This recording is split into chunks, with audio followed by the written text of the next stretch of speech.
के लिए एक प्रॉपर बुक जैसे स्पेक्ट्रम उठाया था, बट मुझे लगा कि सीजी ना हम यूजफुल या फ्रूटफुल नहीं है। बट फिर मैंने अपने नोट्स ही बनाया था। मेनली मैंने क्लास के कुछ नोट्स थे प्लस अपना सेल्फ नोट्स किसी बुक से एनसीईआरटी से पढ़ा था 11th। एनवायरनमेंट के लिए कोई सा भी नोट्स कहीं। नमस्कार, वेलकम टू मेंटर्स ज्ञान। आज के इस एपिसोड में हमारे बीच हैं rank number 55 CGPSC 2023 Vaibhav Kumar. Vaibhav Kumar की कहानी कुछ ऐसी रही है, 2 बार प्रीलिम्स न निकलने पे भी आपको हताश नहीं होना है और मेंस और प्रीलिम्स की तैयारी कंटिन्यू करते रहनी है। ज़्यादा उनके बारे में ना बता करके उन्हीं से ही हम पूछेंगे। स्वागत है आपका Vaibhav ji. Thank you sir. कैसे हैं वैभव जी? मैं बहुत बढ़िया। मैं चाहता तो था कि आपके बारे में इन डिटेल डिस्कशन करूं, बताऊं, पर ये आपके मुंह से सुने तो अच्छी बात होगी। आप प्लीज अपने बारे में कुछ बताएं। मेरा नाम जैसा कि सर ने बताया वैभव कुमार कौशिक है। मैं बिलासपुर जिले का ही निवासी हूँ। तखतपुर तहसील में ग्राम है गिरधौना, मैं वहाँ से बिलोंग करता हूँ। प्राइमरी स्कूलिंग मेरी तखतपुर से हुई। देन आफ्टर जो फर्दर 12th तक की स्टडी है वो सेंट जेवियर्स हाई स्कूल बरनी से, एंड देन ग्रेजुएशन मेरा Shri Shankaracharya technical campus Bhilai BTech computer science. तो मेरा जो एजुकेशनल बैकग्राउंड था वो ये रहा, और उसके बाद से ही मैं फिर पीएससी की तैयारी मैंने करना स्टार्ट कर दिया था। कॉलेज के बाद आप पीएससी की तैयारी करना चालू किए या फिर कॉलेज के दौरान कर रहे थे? एक आम स्टूडेंट्स को किस समय तैयारी स्टार्ट करनी चाहिए?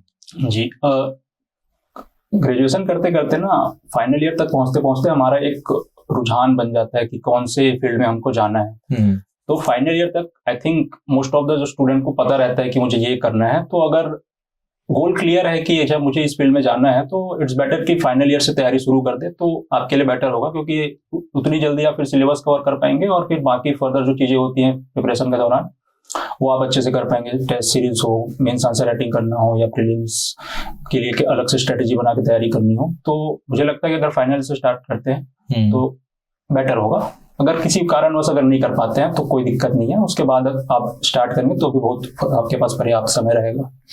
मतलब ये है कि दिमाग में जब वो क्लैरिटी आ जाए कि मुझे यही करना है या किस डायरेक्शन में जाना है, तब आप तैयारी स्टार्ट कर सकते हैं।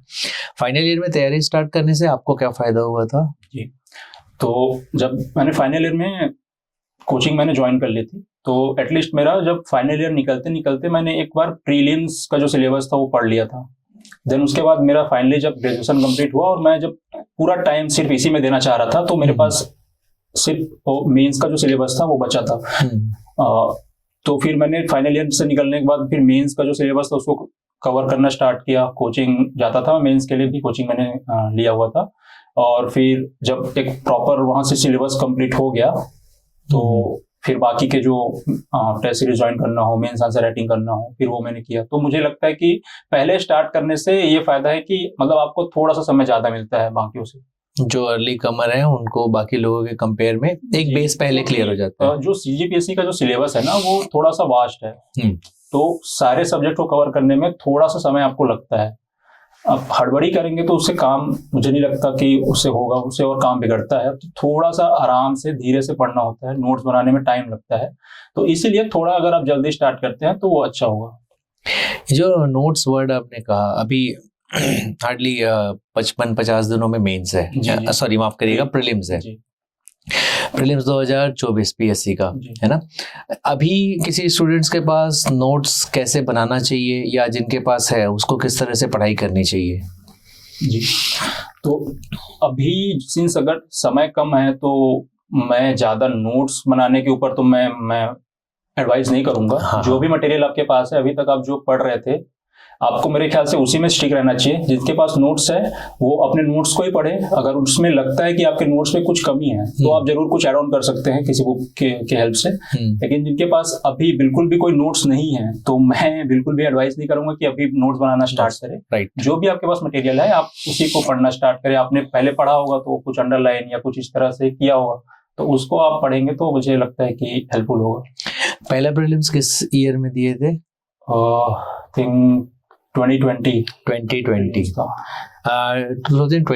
जी 2020 का प्रीलिम्स मतलब 2021 ईयर में, राइट है? सीजीपीएससी 2021। सर मैं एग्जैक्टली अगर मैं याद कर रहा हूँ शायद वही 2020 में आपका कॉलेज कंप्लीट हुआ। 2020 में मेरा कॉलेज कंप्लीट हुआ, और उसके अगले साल हाँ 21 का प्रीलिम्स शायद मैंने दिया है ना, 21 में आपने अगर मैं prelims दिया सही रिकॉल कर पा रहा हूँ। राइट। आपके नोट्स उस समय कंप्लीट थे? आपने क्या उस समय स्ट्रेटेजी अप्लाई किया था? जी, तो जैसा कि मैंने सर ने शुरू में बताया कि मेरे शुरू में 2 प्रीलिम्स नहीं निकले थे, दैट मीन्स कुछ ना कुछ लैग कर रहा था। तो पहले अटेम्प्ट में शायद मेरी तैयारी उतनी नहीं थी, मेरे नोट्स कंप्लीट नहीं थे। तो जी, मैं पहले अटेम्प्ट में तो नहीं कहूँगा कि मेरे नोट्स कंप्लीट थे, तो धीरे ग्रेजुअली वो जब मुझे पता चला मेरा प्रीलिम्स नहीं निकला, तो मैंने देखा कि अच्छा मेरे पास मतलब क्या कमी रह गई। तो देन आफ्टर जब आप खुद गलती कर लेते हैं ना, तो आपको पता चलता है कि अच्छा मैंने ये गलती कर दी, मुझे यहाँ पे सुधार करना है, अच्छा मेरा ये सब्जेक्ट अच्छा है। राइट। तो उसके बाद से फिर जो सब्जेक्ट की कमी थी नोट्स बनाने में, फिर मैंने उसको कंप्लीट किया था। कुछ स्टूडेंट्स ऐसे हैं जो अभी रिसेंट में स्टार्ट किए हैं, हो सकता है उनको 1-2 महीना हुआ होगा अक्टूबर नवंबर से, and they are very good in preparation. उनको जज्बा है पढ़ने का या करने का, उनके पास हो सकता है नोट्स नहीं होंगे, तैयारी नहीं होगी, क्या वो अभी एफर्ट लगा करके प्रीलिम्स कर सकते हैं? उनको एक्चुअल किस चीजों पे ध्यान देना चाहिए? बिल्कुल फोकस आपको रहना चाहिए कि निकले, प्रीलिम्स निकले, इसमें फोकस होना चाहिए और उसके हिसाब से आपको तैयारी करनी चाहिए। इन केस नहीं भी निकला तो कम से कम आपकी तैयारी तो होगी, सिलेबस कंप्लीट होगा। तो आप इस माइंडसेट से दीजिए कि मुझे प्रीलिम्स निकालना है। उससे फायदा ये होगा कि एटलीस्ट आप एक बार ना पूरा सिलेबस को पढ़ेंगे। राइट। भले ही रिजल्ट जो भी हो, आपको अभी सिंस पहला अटेम्प्ट है तो रिजल्ट के बारे में उतना ज्यादा आप ना सोचिए, बस अभी तैयारी कीजिए, अच्छे से तैयारी कीजिए और फिर देखेंगे अगर नहीं निकलेगा फिर उसके बाद उसके हिसाब से स्ट्रेटेजी बनाएंगे। लेकिन पहला गोल यही रखे कि निकलेगा। और जो भी नोट्स हैं आपके पास, अगर आपके पास हैंड रिटन नोट्स नहीं है तो ऑब्वियसली कहीं ना कहीं से आप गाइडेंस ले रहे होंगे या कुछ आपके पास सोर्स होगा, उसी को आप पढ़िए। कोई स्पेसिफिक सब्जेक्ट्स ओरिएंटेड प्रीलिम्स के लिए कि इनको मेजरली ध्यान देना चाहिए? जी। तो मैं तो ये एडवाइस करूंगा कि जो कोर सब्जेक्ट्स हैं उस पे पहला फोकस करिए। प्रायोरिटी वाइज मैं बता रहा हूँ, तो पहले कोर सब्जेक्ट में फोकस करिए। कोर सब्जेक्ट्स मतलब लाइक पॉलिटी के अच्छे खासे क्वेश्चन आते हैं, नहीं में 10 से 12 क्वेश्चन तो मिनिमम आते ही हैं। इंडियन जीएस में पॉलिटी हो गया, ज्योग्राफी हो गया, हिस्ट्री भी पढ़ना है, उसको पहले से पढ़ के रखना है। लेकिन जब एग्जाम जैसे अभी पास है ना, तो उसको प्रायोरिटी में थोड़ा नीचे रखिए, क्योंकि बहुत ज्यादा वास्ट हिस्ट्री होता है उसका सिलेबस। मे भी आप पढ़ें और सवाल ना बने। जितना इनपुट आप देंगे उतना आउटपुट उसमें मिलता नहीं। इंडियन हिस्ट्री की बात कर रहे हैं। इनपुट आउटपुट के हिसाब से मैं ये जो प्रायोरिटी है उसको मैं बता रहा हूँ। तो आप पॉलिटी पढ़िए, ज्योग्राफी पढ़िए, इंडियन हिस्ट्री को थोड़ा नीचे रखिए। उससे पहले आप साइंस और एनवायरमेंट पढ़िए। लगभग 9 से 10 क्वेश्चन वहां से आ रहे हैं। कुछ लोग साइंस और एनवायरमेंट का पोर्शन छोड़ के जाते हैं, तो फिर ये आपके लिए दिक्कत होने वाला है। 9 से 10 क्वेश्चन अगर आप छोड़ के जा रहे हैं तो फिर हो सकता है फिर वो कट ऑफ क्लियर करने में दिक्कत आएगी। उसके अलावा करेंट अफेयर पे फोकस कीजिए। और जो छोटे छोटे पोर्शन है ना, जैसे कि Indian art and culture generally लोग छोड़ जाते हैं, तो उसका जो एकदम बेसिक है, एटलीस्ट सर दर्शन पढ़िए। उसमें और भी जो आर्किटेक्चरल वाला जो पोर्शन है, आर्किटेक्चर है, कुछ कला वाला पोर्शन है, उसको थोड़ा बेसिक नॉलेज होना चाहिए। साथ ही साथ जो सीजीजीएस है, प्रीलिम्स निकालने का जो फॉर्मूला है वो सीजीजीएस में छुपा हुआ है। क्योंकि जो बनाने वाले होते हैं वो 50 में अगर बहुत अच्छा है तो 40-45 भी बना जाते हैं पेपर के लेवल के हिसाब। पहले ही 90 उनका क्लियर, तो 90 नंबर से। जी। तो मेरा वही कहने का मतलब है कि सीजीजीएस पे ज्यादा फोकस करिए। डेली जब आप अपना रूटीन बना रहे हैं तो उसमें सीजीजीएस को इंक्लूड करिए। जैसे फॉर एग्जांपल अगर आप दिन में 8 से 10 घंटे पढ़ रहे हैं, तो मुझे लगता है कि कम से कम 3 से 4 घंटे या आधा समय आप सीजीजीएस में दीजिए।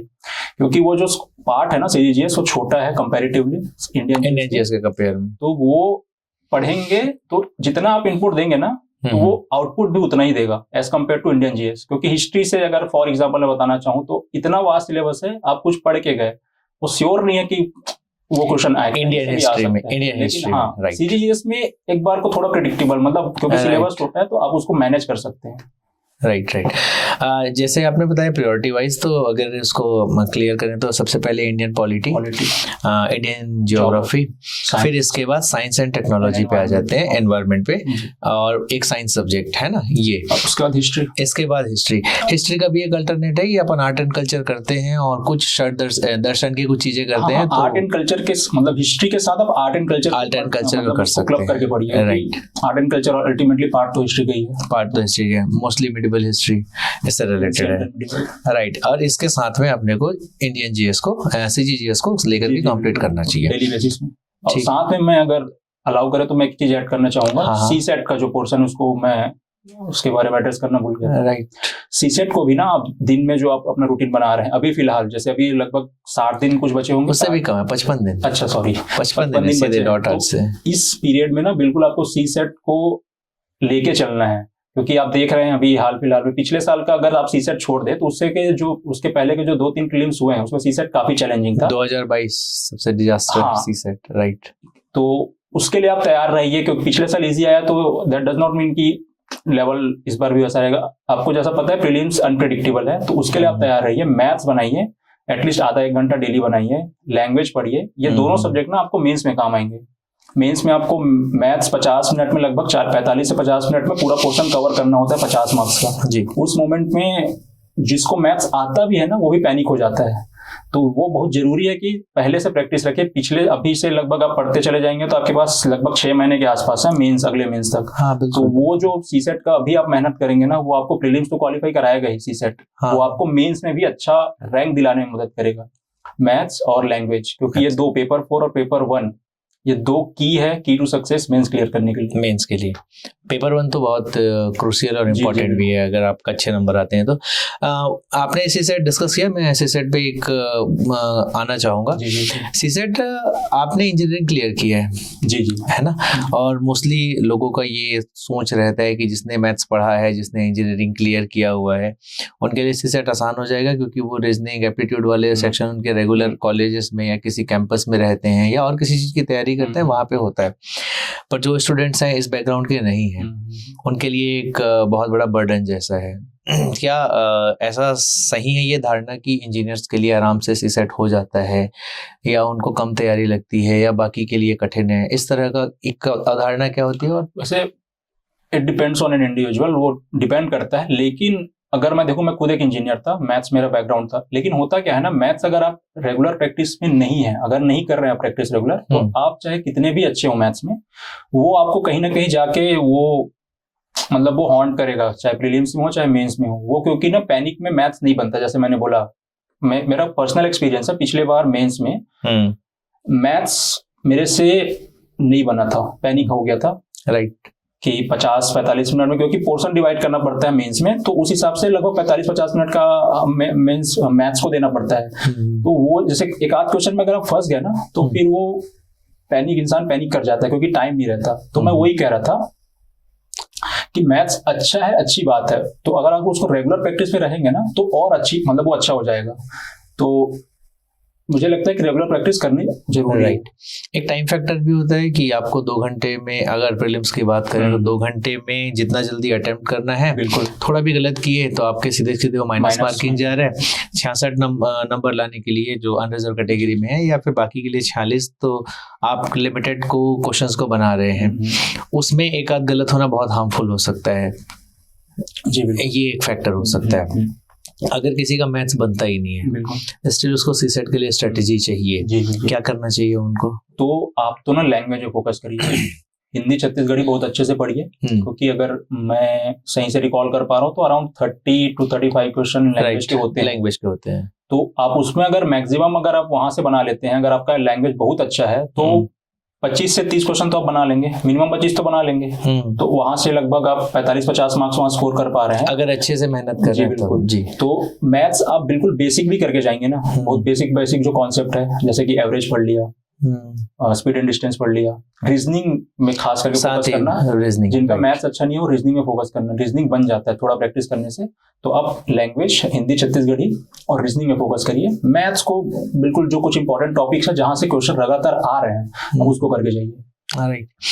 ये प्रीलिम्स का है। अगर किसी को प्रीलिम्स जीएस में पढ़ाई कर रहे हैं, अप्रोच कैसा होना चाहिए प्रीलिम्स के लिए? लोगों ने पढ़ाई कर लिया, क्या जब आप 2 बार प्रीलिम्स दिए थे, कि ये सफिशिएंट था कि पढ़ाई कर लेने से प्रीलिम्स निकल जाता है, आपके सिलेबस कंप्लीट हो गए, या फिर उसमें कुछ और ऐड ऑन करना होता है? देखो, पढ़ाई करना, सिलेबस को कंप्लीट करना तो बिल्कुल पहला चीज है, प्राइमरी चीज है, वो करना ही पड़ेगा। उसके बाद जो नेक्स्ट आता है ना, वो होता है प्रीवियस ईयर पेपर का एनालिसिस। प्रीवियस ईयर पेपर के एनालिसिस के आधार पे जब आप पढ़ रहे होते हैं ना, आपका कंटेंट आपके सामने है, तो आपको पता होता है कि इस टॉपिक से प्रीवियस ईयर में ऐसे क्वेश्चन आ चुके हैं और इस टॉपिक से लगातार आ रहे हैं। तो आपको वो हेल्प करेगा, गाइड करेगा कि नोट्स में से भी आपको क्या पढ़ना है जब एग्जाम पास आ रहे हैं। इंपॉर्टेंट क्या है। तो प्रीवियस ईयर पेपर का एनालिसिस जरूरी है, बनाना उसको जरूरी है। देन नेक्स्ट पार्ट जो नेक्स्ट आता है वो है टेस्ट सीरीज। प्रीलिम्स का टेस्ट सीरीज जरूर आप लगाइए, जहां कहीं से भी हो सके आप वहां लगाइए, क्योंकि वहां से आपको ना प्रीलिम्स टेस्ट सीरीज से आपको ये आउटकम मिलेगा कि वहां डिफरेंट टाइप्स ऑफ क्वेश्चन पूछे जाते हैं प्रीलिम्स में। कुछ स्टेटमेंट बेस्ड होते हैं, कुछ फैक्चुअल होते हैं, कुछ असर्शन रीजनिंग होते हैं। तो अलग अलग क्वेश्चन को अप्रोच कैसे करना है, बनाना कैसे है, वो आपको पहली बात तो मदद मिलेगी। दूसरा ये कि आपको ये पता चलेगा कि माइनस मार्किंग मेरा कितना हो रहा है। करेक्ट। मैं इतना अटेम्प्ट कर रहा हूँ तो मेरे इतने माइनस हो रहे हैं। ये इंडिविजुअल का माइनस मार्किंग होता है कि हर पर्सन पे डिपेंड करता है ना, कि उनका पर्सन टू पर्सन डिपेंड करता है कि कुछ लोग ज्यादा अटेम्प्ट करने पे विश्वास रखते हैं, कुछ लोग कम अटेम्प्ट करते हैं, एक डिसेंट नंबर ऑफ क्वेश्चन, और उसी में प्रीलिम्स क्लियर कर एफिशिएंसी ज्यादा होती है उनकी, ये कह सकते हैं। ठीक है। तो ये सब ना आपको प्रीलिम्स के टेस्ट सीरीज से पता चलेगा। तो बिल्कुल यही पहला चीज तो प्राइमरी जो नोट्स है आपका बेसिक पढ़ना पड़ेगा, सिलेबस कवर करना पड़ेगा, प्रीवियस ईयर पेपर का एनालिसिस करना पड़ेगा, प्रीलिम्स टेस्ट सीरीज लगाना पड़ेगा। बस ये कुछ बेसिक स्टेप्स हैं, बस यही करना। हाँ, बहुत इंपॉर्टेंट पार्ट है जो छूट गया था, वो है रिवीजन। रिवाइज करते रहिए। रिवीजन बहुत ज्यादा इंपॉर्टेंट है, क्योंकि वहां प्रीलिम्स में बैठने के बाद अच्छा ऐसा लगता है कि ये काश में पढ़ लिया होता, ये रिवाइज कर लिया होता तो ये क्वेश्चन मुझसे बन गया होता। थोड़ा थोड़ा याद आ रहा है, बिल्कुल। अब पूरा बन नहीं पाया ये वाली। अच्छा, ये फिर वो 50-50% वाला हो जाता है। तो आप रिवाइज करके जाएंगे तो वो शुरू राउंड में ही 2 नंबर सॉलिड है, फिर इसके बाद वो डिलेमा वाली चीजें नहीं रहेगी। रिवीजन आपकी अच्छी है तो शुरू में अगर आपने 35-40 क्वेश्चन पहले उसमें अटेम्प्ट कर लिए तो फिर वो आपका जो कॉन्फिडेंस है ना बूस्ट करेगा। राइट। रिवीजन की बात अगर करेंगे तो 55 दिन बचे हैं, या फिर अब तो धीरे धीरे करके कम होते जाएंगे। 1 साल का सिलेबस है, 365 दिन पढ़ा है जिस पेपर को। 55 दिन में रिवीजन कैसे होगा, ये आपका मेथड क्या था, या फिर अगर कोई अभी पढ़ना चालू करे तो उसका मेथड क्या होना चाहिए? तो जब मैं प्रीलिम्स के लिए जब बैठता था ना, तैयारी करता था, तो सबसे पहले तो मैं एक शेड्यूल बना लेता था कि अच्छा लगभग 60 से 80 दिन मेरे पास बचे हैं, तो मैं एक शेड्यूल बना लेता हूँ कि इतने दिन में मुझे कितने राउंड रिवीजन करनी है। ठीक है। तो मतलब उसके हिसाब से फिर मैं शेड्यूल बनाता था। तो और प्लस मैं टेस्ट सीरीज भी ज्वाइन किया रहता था इस टाइम पे, तो मेरा जो शेड्यूल होता था उस टेस्ट सीरीज के अकॉर्डिंग होता था। तो आप बना बनाया पैटर्न है, इस दिन इसको पढ़ना है, इस दिन इसको पढ़ना है, तो उसमें आपको एक्स्ट्रा मेहनत करनी नहीं है। तो कई जगह ऐसा होता है ना कि एक ही दिन में जैसे टेस्ट हो रहा है तो उसमें इंडियन जी से पूछते हैं, सीजीजीएस से पूछते हैं, उसमें सीसेट का पोर्शन भी होता है, उसमें करंट का पोर्शन भी होता है। तो जब आप एक दिन टेस्ट देने जा रहे हैं सप्ताह में, तो आप ये पूरा 4 से 5 सब्जेक्ट आप कवर करके जा रहे हैं।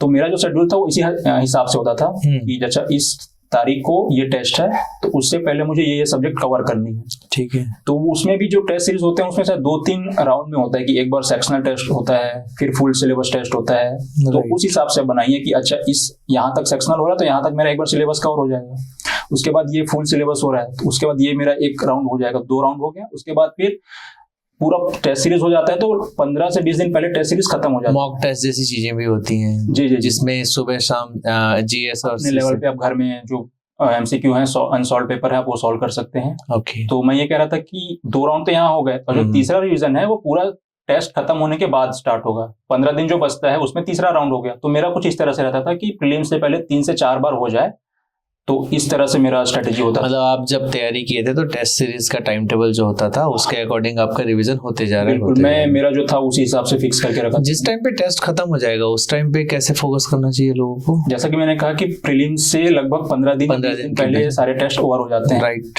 तो वहां पे आपको ये देखना है कि आपने जितने भी प्रीलिम्स के पेपर दिए हैं उसको एक बार थोड़ा देख लो। एक दिन बैठ के 1-2 घंटे का समय लगेगा, पूरा एनालाइज करो कि पूरे टेस्ट में पिछले 2-3 महीने से जो मैं दे रहा था मैं गलती क्या कर रहा था, मेरे माइनस मार्किंग कहाँ पे हो रहे थे, किस टाइप के क्वेश्चन में मेरे माइनस मार्किंग हो रहे थे। अच्छा इस सब्जेक्ट में मुझे ज्यादा मेहनत करनी है क्योंकि इसमें मेरे कम मार्क्स आ रहे थे लगातार, इसमें ज्यादा आ रहे थे। तो फिर अकॉर्डिंगली आप उस 15 दिन में ना आप पढ़ेंगे उसको कि आपको कॉन्फिडेंस है अच्छा इस सब्जेक्ट में, तो उसको थोड़ा सा कम देके जहां पे थोड़ा सा आप वीक हो रहे हैं आप उसमें ज्यादा फोकस करेंगे। तो कुछ इस तरह से आप उस 15 दिनों में आप बना सकते हैं स्ट्रेटेजी अपने हिसाब से। ये बिल्कुल मतलब मेरा ऐसा था, आप बिल्कुल अपने कंफर्ट के हिसाब से उन 15 दिनों में आप यूज कर सकते हैं। उन 15 दिनों में भी ये नहीं करना है कि एक सब्जेक्ट में कंप्लीट कर लूं फिर उसके बाद अगला पकड़ूंगा, ये बिल्कुल ना करें, क्योंकि इसमें होता क्या है ना कि आप करते करते वो लगभग फिर वो प्रीलिम्स के 1 हफ्ते बचता है और आपको लगता है कि पूरा सिलेबस ही बचा हुआ है। तो उससे अच्छा ज्यादा बेटर ऑप्शन ये है कि आप दिन को जैसा मैंने पहले बोला था उसको डिवाइड करके उस टाइम पे भी आप वैसा ही करें कि अच्छा ये सब्जेक्ट अभी पढ़ लेता हूँ, उसके साथ सीजीजीएस, इंडियन जीएस, सीसेट थोड़ा, करंट थोड़ा। सीसेट को उस टाइम पे आप थोड़ा मतलब बना देखते रहिए, लैंग्वेज पढ़ते रहिए, थोड़ा सा मैथ्स आधा घंटा, कम से कम आधा घंटा बनाते रहिए। तो इस टाइप से आप उन 15 दिनों में भी रखें। एक दिन में कितना सब्जेक्ट पढ़ना चाहिए, ये यक्ष प्रश्न है लोगों का। 2 से 3 तो पढ़ सकते हैं। 2 से 3 पढ़ सकते हैं, अपने हिसाब से है। बट जैसे कि मैंने कहा सीजीजीएस का मान के चलो, सीजी हिस्ट्री पढ़ लिया, उसके साथ इंडियन जीएस में कोई और सब्जेक्ट उठा लिया, फॉर एग्जांपल पॉलिटी उठा लिया, करंट अफेयर थोड़ा देख लिया 1 घंटा। करंट भी एक मेरे हिसाब से एक सब्जेक्ट मान के, काइंड ऑफ एक सब्जेक्ट है, दोनों मिला करके लगभग 15 क्वेश्चन आप मान सकते हैं, इंडिया जीएस और सीजी। आप जितना इनपुट किसी एक स्टैटिक सब्जेक्ट में देंगे, फॉर एग्जांपल हिस्ट्री में दे रहे हैं, और वो जितना आउटपुट देगा उससे ज्यादा ही आउटपुट आपको करंट देगा, करंट अफेयर देगा, क्योंकि पढ़ना आपको कम होता है करंट अफेयर में, और फिर वो आपके लिए फायदेमंद होगा। तो आप उसको एक सब्जेक्ट मान के चलिए, और फिर मैथ्स या फिर लैंग्वेज, तो इस हिसाब से कम 3 या 4 आप मैनेज कर सकते हैं। सब्जेक्ट मैनेज किया जा सकता है। परफेक्ट। जैसे आपने कहा कि अपने टेस्ट का एनालिसिस करिए, किस तरह के सवाल आप गलत करते हैं। मान लीजिए आपने अपने टेस्ट के दौरान पे कोई भी एक पर्सन है जिसने अपने टेस्ट के दौरान पे फैक्ट वाले क्वेश्चंस गलत किए हैं, तब उसको एग्जाम में इसको कैसे करना चाहिए? क्या वो 15 दिन में या फिर जिस भी समय पे एक दिन अगर वो बैठता है तो 15 दिन में अपने सारे फैक्ट सही कर सकता है, या इसका क्या यूज है इस एनालिसिस का? जी, तो ये थोड़ा सा डिफिकल्ट तो है। जैसे मैं सर ने बोला कि अगर फैक्चुअल क्वेश्चन आपके गलत हो रहे हैं तो आप उसमें थोड़ा कोर्स करेक्शन कर सकते हैं, थोड़ा फैक्ट को जाके आप रिवाइज जरूर कर सकते हैं, लेकिन ये गारंटी नहीं है कि अगर वो एग्जाम में भी अगर वो फैक्ट आ जाए तो आपसे बने ही। तो उस केस में आपको क्या करना है, उस केस में आपका एनालिसिस काम आएगा कि आपने जो एनालाइज किया है, कि आप देखेंगे कि अच्छा इस क्वेश्चन में मैं लगातार फंस रहा हूं, मैं चाहे जितना भी तैयारी किया हूं इस पोर्शन में, मेरा मार्क्स यहाँ पे नेगेटिव जा रहा है, तो आप अवॉइड करेंगे वैसे क्वेश्चन को वहां पे प्रीलिम्स में टच करेंगे। राइट, पहले आप बिल्कुल वैसे क्वेश्चन को बनाएंगे जहां पे आप कंफर्टेबल है, और उन क्वेश्चन को थोड़ा आप छोड़ दीजिएगा सेकंड राउंड के लिए जहां पे आप फंसते हैं। तो वो एनालिसिस आपका यहाँ ऐसे काम आएगा प्रीलिम्स में। ये शायद तब भी काम आता होगा जब आपने 2 बार अपने क्वेश्चन पेपर को प्रीलिम्स में देख लिया, तीसरी बार के लिए 20-30 क्वेश्चन बचे हुए हैं जिसको आपको देखना है। अब इसमें छांटना है कि मेरे को रिस्क लेना है, वाइटल रिस्क लेना है, तो मैं फैक्ट वाले पे लूं या उससे अलग वाले पे लूं। और अगर आपका फैक्ट गलत हो ही रहा है तो आपको उस समय पे उस पे रिस्क लेने से बचना चाहिए। फैक्चुअल क्वेश्चन अगर है और आपको बिल्कुल भी अगर उसमें आइडिया नहीं है, या फिर 20% ही आप उसमें श्योर हैं, 80% आप अनश्योर हैं, तो बिल्कुल आप वैसे क्वेश्चन को छोड़ना ज्यादा फायदेमंद है। फैक्चुअल में 1 लाइनर क्वेश्चन है तो बिल्कुल गलत होने के चांसेस ज्यादा है। हाँ, एक बार को आप स्टेटमेंट बेस्ड क्वेश्चन में चांस ले सकते हैं, जहां पे आपने 4 ऑप्शन में से 2 एलिमिनेट कर दिए,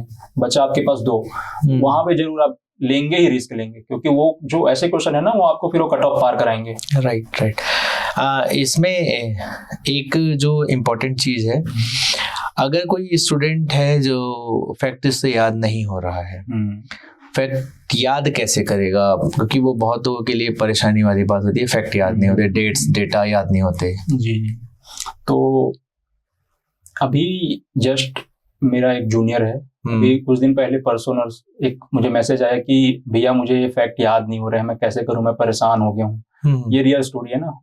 मेरा जूनियर है स्कूल का, तो मैंने उसको बोला कि भाई ये बिल्कुल नेचुरल है, जब आप शुरू में तैयारी करते हैं तो बिल्कुल ये डाउट सबके मन में होता है, मेरे मन में भी था। जब हम पहली बार प्रीलिम्स की तैयारी कर रहा था तो बिल्कुल सेम डाउट मेरे मन में भी था कि मैं पढ़ तो जरूर रहा हूँ, लेकिन मैंने आज जो पढ़ा मैं कल भूल जा रहा हूँ, ये डाउट आ रहा था मुझे। राइट। तो बिल्कुल ये आएगा, आना भी चाहिए, पढ़ने वाले के मन में डाउट आएगा, तो उसका कोई दूसरा रास्ता नहीं है, टू बी वेरी ऑनेस्ट। अब बस रिवाइज करते जाइए अपने कंटेंट को, और बिलीव मी वो रिवाइज आप करते जाएंगे ना तो अल्टीमेटली आपका अच्छा हो जाएगा, वो याद रहता है वो चीज। बिल्कुल, रिवाइज आप करेंगे तो याद रहेगा। और प्लस याद नहीं हो रहा है ना, तो एक आप टेक्निक यूज करिए कि अगर आप लिख के पढ़ेंगे ना तो वो थोड़ा सा मुझे लगता है कि हेल्पफुल होता है। तो आप शायद ये टेक्निक यूज कर सकते हैं कि पढ़ रहे हैं, रिवाइज कर रहे हैं, ठीक है, उसको लिखे थोड़ा सा। राइट। या तो पढ़ते पढ़ते लिख रहे हैं तो ऐसा सही है, या फिर आपने कुछ कंटेंट पढ़ लिया, उसको बस फिर आंख बंद करके या फिर कंटेंट को बंद करके एक बार लिख के देखिए, अच्छा ये पॉइंट मैंने पढ़ा था, ये याद आ रहे हैं, जो भूल रहे हैं उसको एक बार फिर देख लीजिए। राइट, जो बार बार आप बोल रहे हैं उस चीज के लिए आप लिख सकते हैं, ये आप यूज कर सकते हैं। इस वे में अगर कोई प्रीलिम्स की तैयारी करता है, जैसे आपने जितनी चीज़ें बताई हैं कि सबसे पहले आपका सिलेबस कंप्लीट होना चाहिए, सिलेबस कंप्लीट है या फिर अभी ऐसा कुछ है कि कहीं पे लैग करे तो उसको कंप्लीट कर लीजिए। देन आपको टेस्ट के थ्रू जाना चाहिए कि एमसीक्यू बनाने की प्रैक्टिस होनी चाहिए, अपनी गलतियों को रेक्टिफाई करें, प्रीलिम्स देने जाएं और उसके अकॉर्डिंग करें। मीनवाइल इसके बीच में आपका सीसेट पे भी एक कह सकते हैं व्यू होना चाहिए कि मेरा कितना सही है और मुझे क्या क्या और करना है सीसेट में, और आप बेटर वे में कर सकते हैं, फिर निकल जाता है। अगर किसी का ऐसा अप्रोच रहता है तो बहुत सारे चांसेस हैं कि उनका प्रीलिम्स निकल जाएगा। ये होने के बाद मेंस की तैयारी कब से चालू करनी चाहिए? मैं इससे पहले ना ये ऐड करना चाहूंगा कि हमें उतना आइडिया नहीं था कि प्री और मेंस की तैयारी इंटीग्रेटेड करनी चाहिए, एक साथ करनी चाहिए। ठीक है। शुरू में मैंने भी सभी तरह जो पॉपुलर कोचिंग थे जिनका नाम चलता था, मैंने वहाँ प्रीलिम्स किया, देन वो फिर कहीं और से मैंने मेंस किया। तो ये अप्रोच ना आप ना करें। जब आप तैयारी शुरू कर रहे हैं तो प्री मेंस को एक साथ मान के चलिए। तो मैं ये मान के आपको एडवाइस दे रहा हूँ। तो जब आप इंटीग्रेटेड तैयारी कर रहे हैं, प्री प्लस मेंस कर रहे हैं, तो मेंस आपने पढ़ा होगा प्रीलिम्स निकलने के पहले, और ये एडवाइजेबल भी है कि आपका प्रीलिम्स जो सीरियस अटेम्प्ट दे रहे हैं उससे पहले मेंस आपका थॉरली एक बार पूरा होना चाहिए, सिलेबस कंप्लीट होना चाहिए। तो फिर मैं उसके अकॉर्डिंग बता रहा हूँ। तो आपने पहले से मेंस पढ़ा हुआ है, तो उन जो बीच के जो 3 महीने हैं, लगभग 90 दिन के आसपास कुछ समय मिलता है, 3 या 4 महीने, मार्च से लेकर के मई। हाँ, मार्च अप्रैल 90 से 100 दिन का समय मिलता है आपको। राइट। तो मैं ये मान के चल रहा हूँ कि प्रीलिम्स के पहले आपने एक बार पूरा सिलेबस कंप्लीट कर चुका है, आपके पास नोट्स हैं, और कुछ अगर पूरा कंप्लीट नहीं भी हुआ है तो कुछ सब्जेक्ट के बचे होंगे, कुछ हद तक है, तो कुछ सब्जेक्ट के आप नोट्स उस दौरान बना लीजिए, और जिसका बना हुआ है आप उसको रिवाइज कीजिए। साथ ही साथ टेस्ट सीरीज ज्वाइन कीजिए। संडे को टेस्ट दो, पूरे सप्ताह उसके अकॉर्डिंग अपना शेड्यूल बना के चलो, रिवीजन करते रहो। और उस 3 महीने में सिर्फ आपको रिवाइज ही करना है, टेस्ट सीरीज देना है, रिवाइज करना है, टेस्ट सीरीज देना है। तो ये स्ट्रेटेजी आप बना के रखिए, और हो सके इफ पॉसिबल तो कुछ सब्जेक्ट के शॉर्ट नोट्स बना लीजिए। जैसे कि पेपर 6 का सोशियोलॉजी फिलोसफी का अगर शॉर्ट नोट्स आपके पास है तो बिलीव मी बहुत बेनिफिशियल है, वो मेरे खुद के बहुत काम आए हैं। जैसे आपने दूसरे दिन आप पेपर 4 दे के आ रहे हैं, तो शाम में बिल्कुल आप फटीग, मतलब एकदम से अब टायर्ड हो चुके होते हैं, बिल्कुल भी ज्यादा कुछ पढ़ने का मन नहीं करता। लगातार 4 पेपर आपने लिख चुका है, आपके जो आपका थंब है वो दर्द कर रहा है। राइट। तो उस कंडीशन में जो शॉर्ट नोट्स है वो काम आएगा। तो आपने छोटा छोटा नोट्स बना के रखा है, शाम को बैठ के आने के बाद आराम से उसको आप देख रहे हैं, बस पलटा रहे हैं, तो आपको उस टाइम पे वो हेल्प करेगा। प्लस जो बीच में जो गैप होता है ना दोनों पेपर के बीच में, वहां भी वो हेल्प करेगा। पेपर 4 मैं कहना चाहूंगा बहुत अच्छे से तैयार कीजिए। मैथ्स को जैसे कि मैंने कहा वो तो आप बना रहे हैं ना प्रीलिम्स के पहले से, तो मैथ्स आपका तैयार हो रहा है और तब तक आप बना ही रहे हैं, तो मैथ्स का दिक्कत नहीं है। साइंस क्योंकि सिलेबस कन्फाइंड है, तो उसके सारे बढ़िया से नोट्स बना लो। 10th का जो भी बुक आता है उससे, या फिर किसी पॉपुलर जो आपके पास मटेरियल होगा नोट्स, उससे आप बढ़िया नोट्स बनाइए, उसको बढ़िया अच्छे से पढ़िए और एकदम अच्छे से करके जाइए। बहुत स्कोरिंग सब्जेक्ट है वो। और लैंग्वेज पे फोकस करिए। तो जो पेपर 1, पेपर 4 और ऐसे पे फोकस करिए। ऐसे बहुत मार्क्स दिला रहे हैं, जिनके काफी अच्छे रैंक आए ना उनका आप देखना। ऐसे अच्छा था 120 के ऊपर, ऐसे बहुत अच्छा था। राइट। और वो आपका रैंक जो है ना बहुत ज्यादा इंप्रूव करता है वो। आप अभी एनालाइज करना, मैं जो बोल रहा हूँ उसको आप जाके देखेंगे ना तो वो आपको दिखेगा उसमें मेरिट में कि जिनके ऐसे में अच्छे मार्क्स हैं वो रैंक पे बहुत ऊपर है। तो आप पेपर 1, पेपर 2, पेपर 4 पे थोड़ा फोकस कीजिए, और बाकी जो जीएस का सब्जेक्ट है उसको ऐसा तैयार करिए कि बाकी लोगों से कम ना है। तो फॉर्मूला यही है कि जो जीएस के सब्जेक्ट हैं उसमें एवरेज से अबव परफॉर्म करना है, और कुछ सब्जेक्ट हैं जहाँ पे आपको बहुत अच्छा परफॉर्म करना है, तो आप इस स्ट्रेटजी के साथ जा सकते हैं। अगेन वो क्वेश्चन एक बार कंप्लीट नहीं हुआ कि अपने को मेंस की तैयारी कब से स्टार्ट करनी चाहिए। क्या जो जितना मैं आपकी बात से समझ पाया हूँ वो ये है कि पहले ही आपको मेंस कंप्लीट रखना चाहिए, देन प्रीलिम्स उसी में का एक सेक्शन होगा जब आप तैयारी कर रहे हैं तो, और फिर अगेन आपको मेंस कंटिन्यू करना चाहिए। एक पूरे सीजीपीएससी की तैयारी के दौरान अगर कोई इंसान पढ़ना चालू करे और उसका प्रीलिम्स निकल रहा है, मेंस निकल रहा है, इंटरव्यू निकल रहा है, अराउंड उसको 1 साल का समय लगेगा, है ना। यानी उसने अगर अक्टूबर से स्टार्ट किया और पढ़ते पढ़ते वो प्रीलिम्स निकाल लिया, फिर मेंस निकाल लिया, फिर इंटरव्यू कर लिया, अक्टूबर नवंबर के आसपास उसका रिजल्ट आएगा। ये पूरा 1 साल है। क्या इतना ही समय लगता है तैयार करने में, या फिर इससे अलग है सिनेरियो?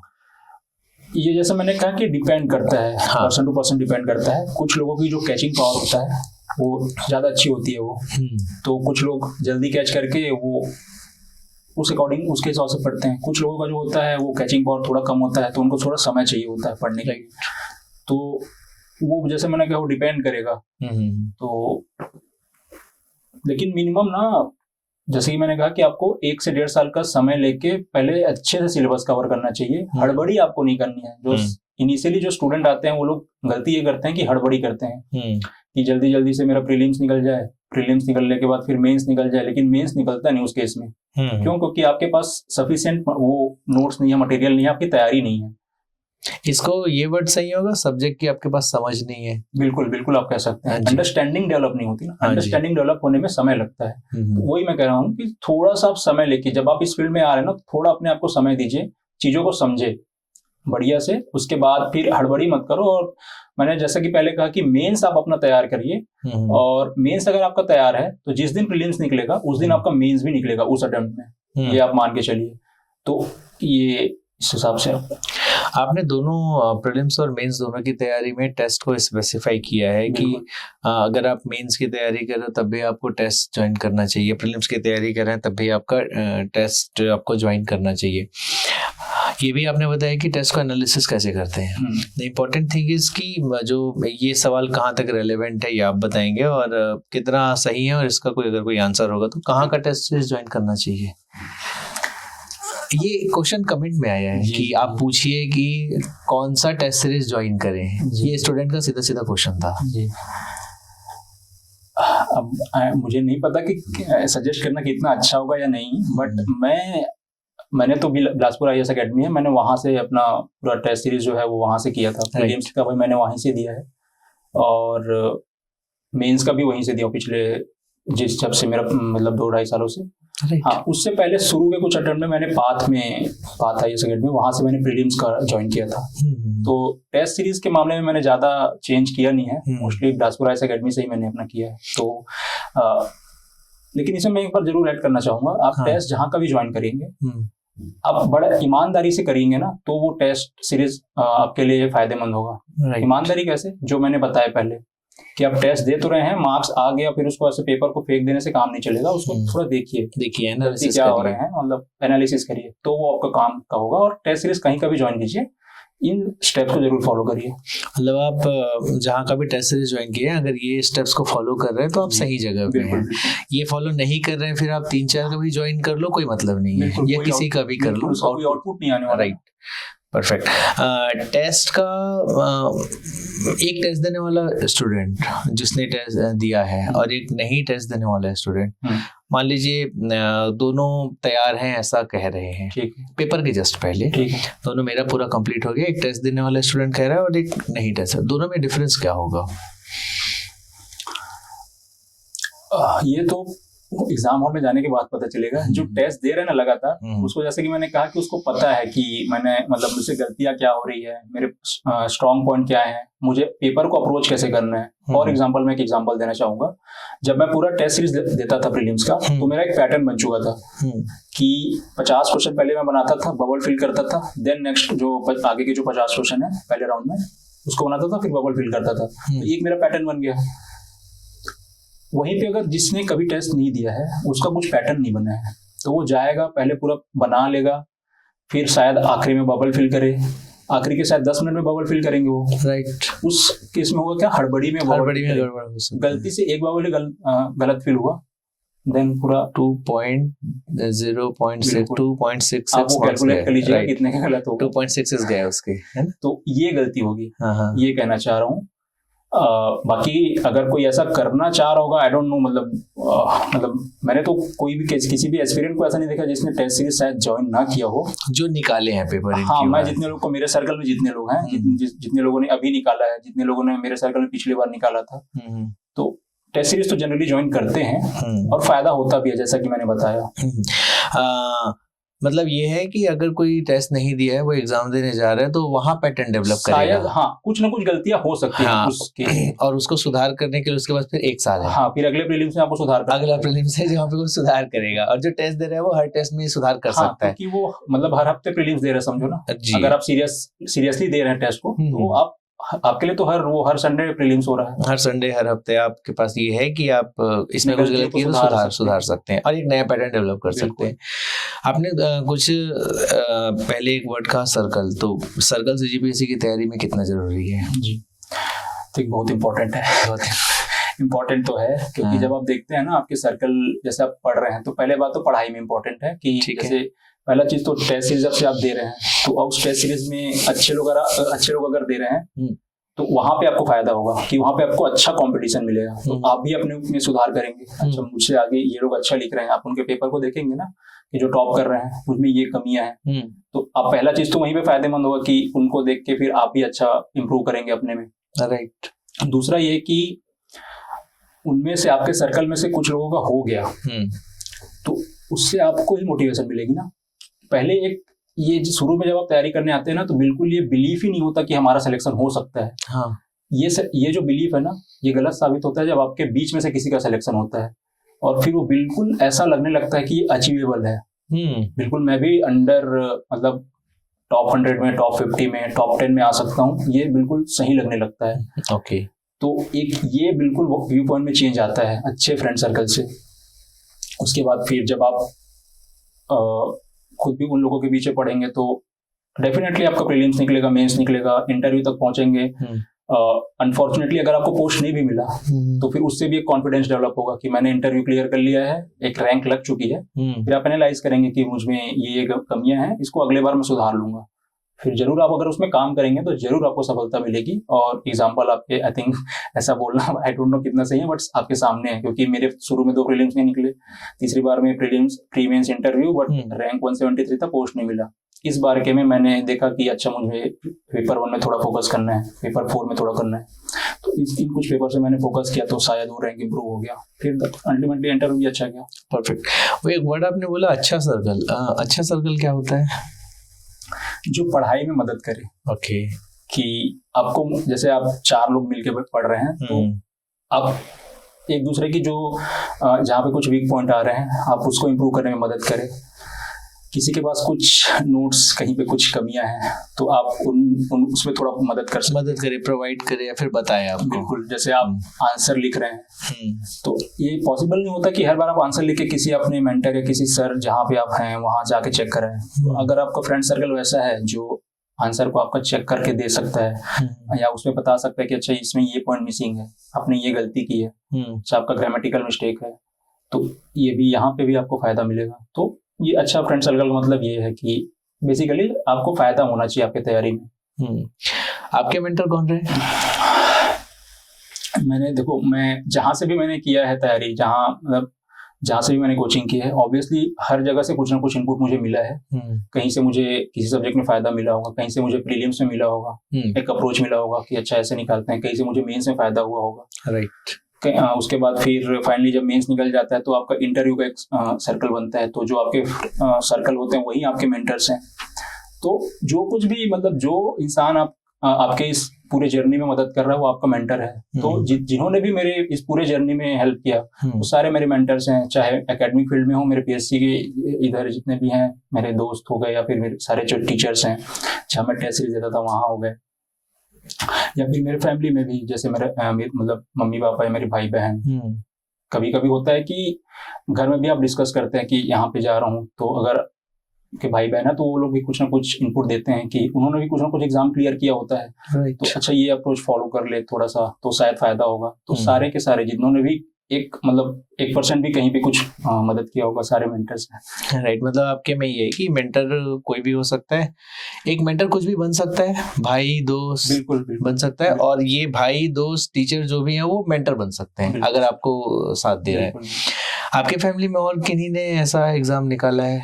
सिविल सर्विसेज तो नहीं कहूंगा, लेकिन मेरे भाई ने नीट क्लियर किया था तो उसका एक अप्रोच था, क्योंकि वो भी कॉम्पिटिटिव एग्जाम का एक अप्रोच क्लियर किया हुआ था। तो कभी कभी उससे भी मैं बात करता था कि मेरे प्रीलिम्स में क्वेश्चन गलत हो रहे हैं, ज्यादा रॉन्ग हो रहे हैं, नेगेटिव ज्यादा जा रहे हैं, तो वो भी कुछ ना कुछ एडवाइस करता था। आपसे बड़े हैं आपके भाई?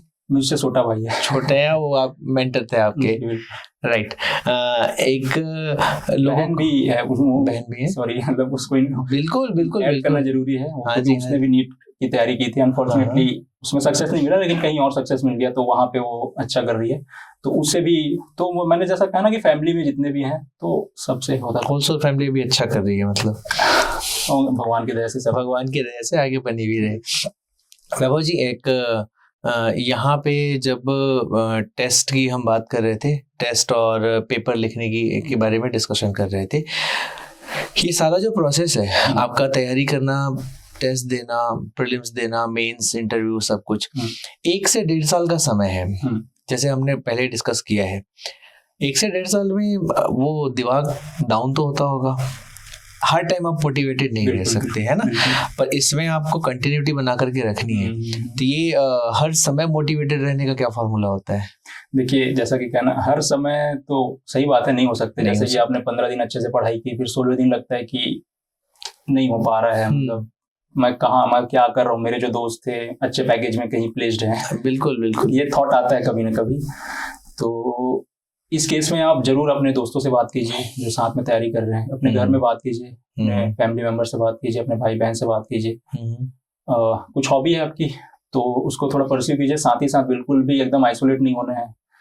जैसे कुछ लोग कहते हैं कि सोशल मीडिया से बिल्कुल दूर हो जाइए, वो तो नहीं करना है। आज के जमाने में आप उससे डिस्कनेक्ट नहीं हो सकते, करिए उसका यूजफुल यूज करिए अपने फायदे के लिए। तो आप इन सभी चीजों का यूज कर सकते हैं, जैसे कि मेडिटेशन जैसे मेरा हॉबी था। तो जैसे कि पढ़ते पढ़ते मैं जैसे 4 घंटे मैंने या 3 घंटे पे बैठा हुआ है तो एग्जॉस्ट हो गया, तो थोड़ा सा मैं मेडिटेट कर लिया, तो वो 5 मिनट आप करेंगे तो फिर आप में वो एनर्जी आ जाती थी।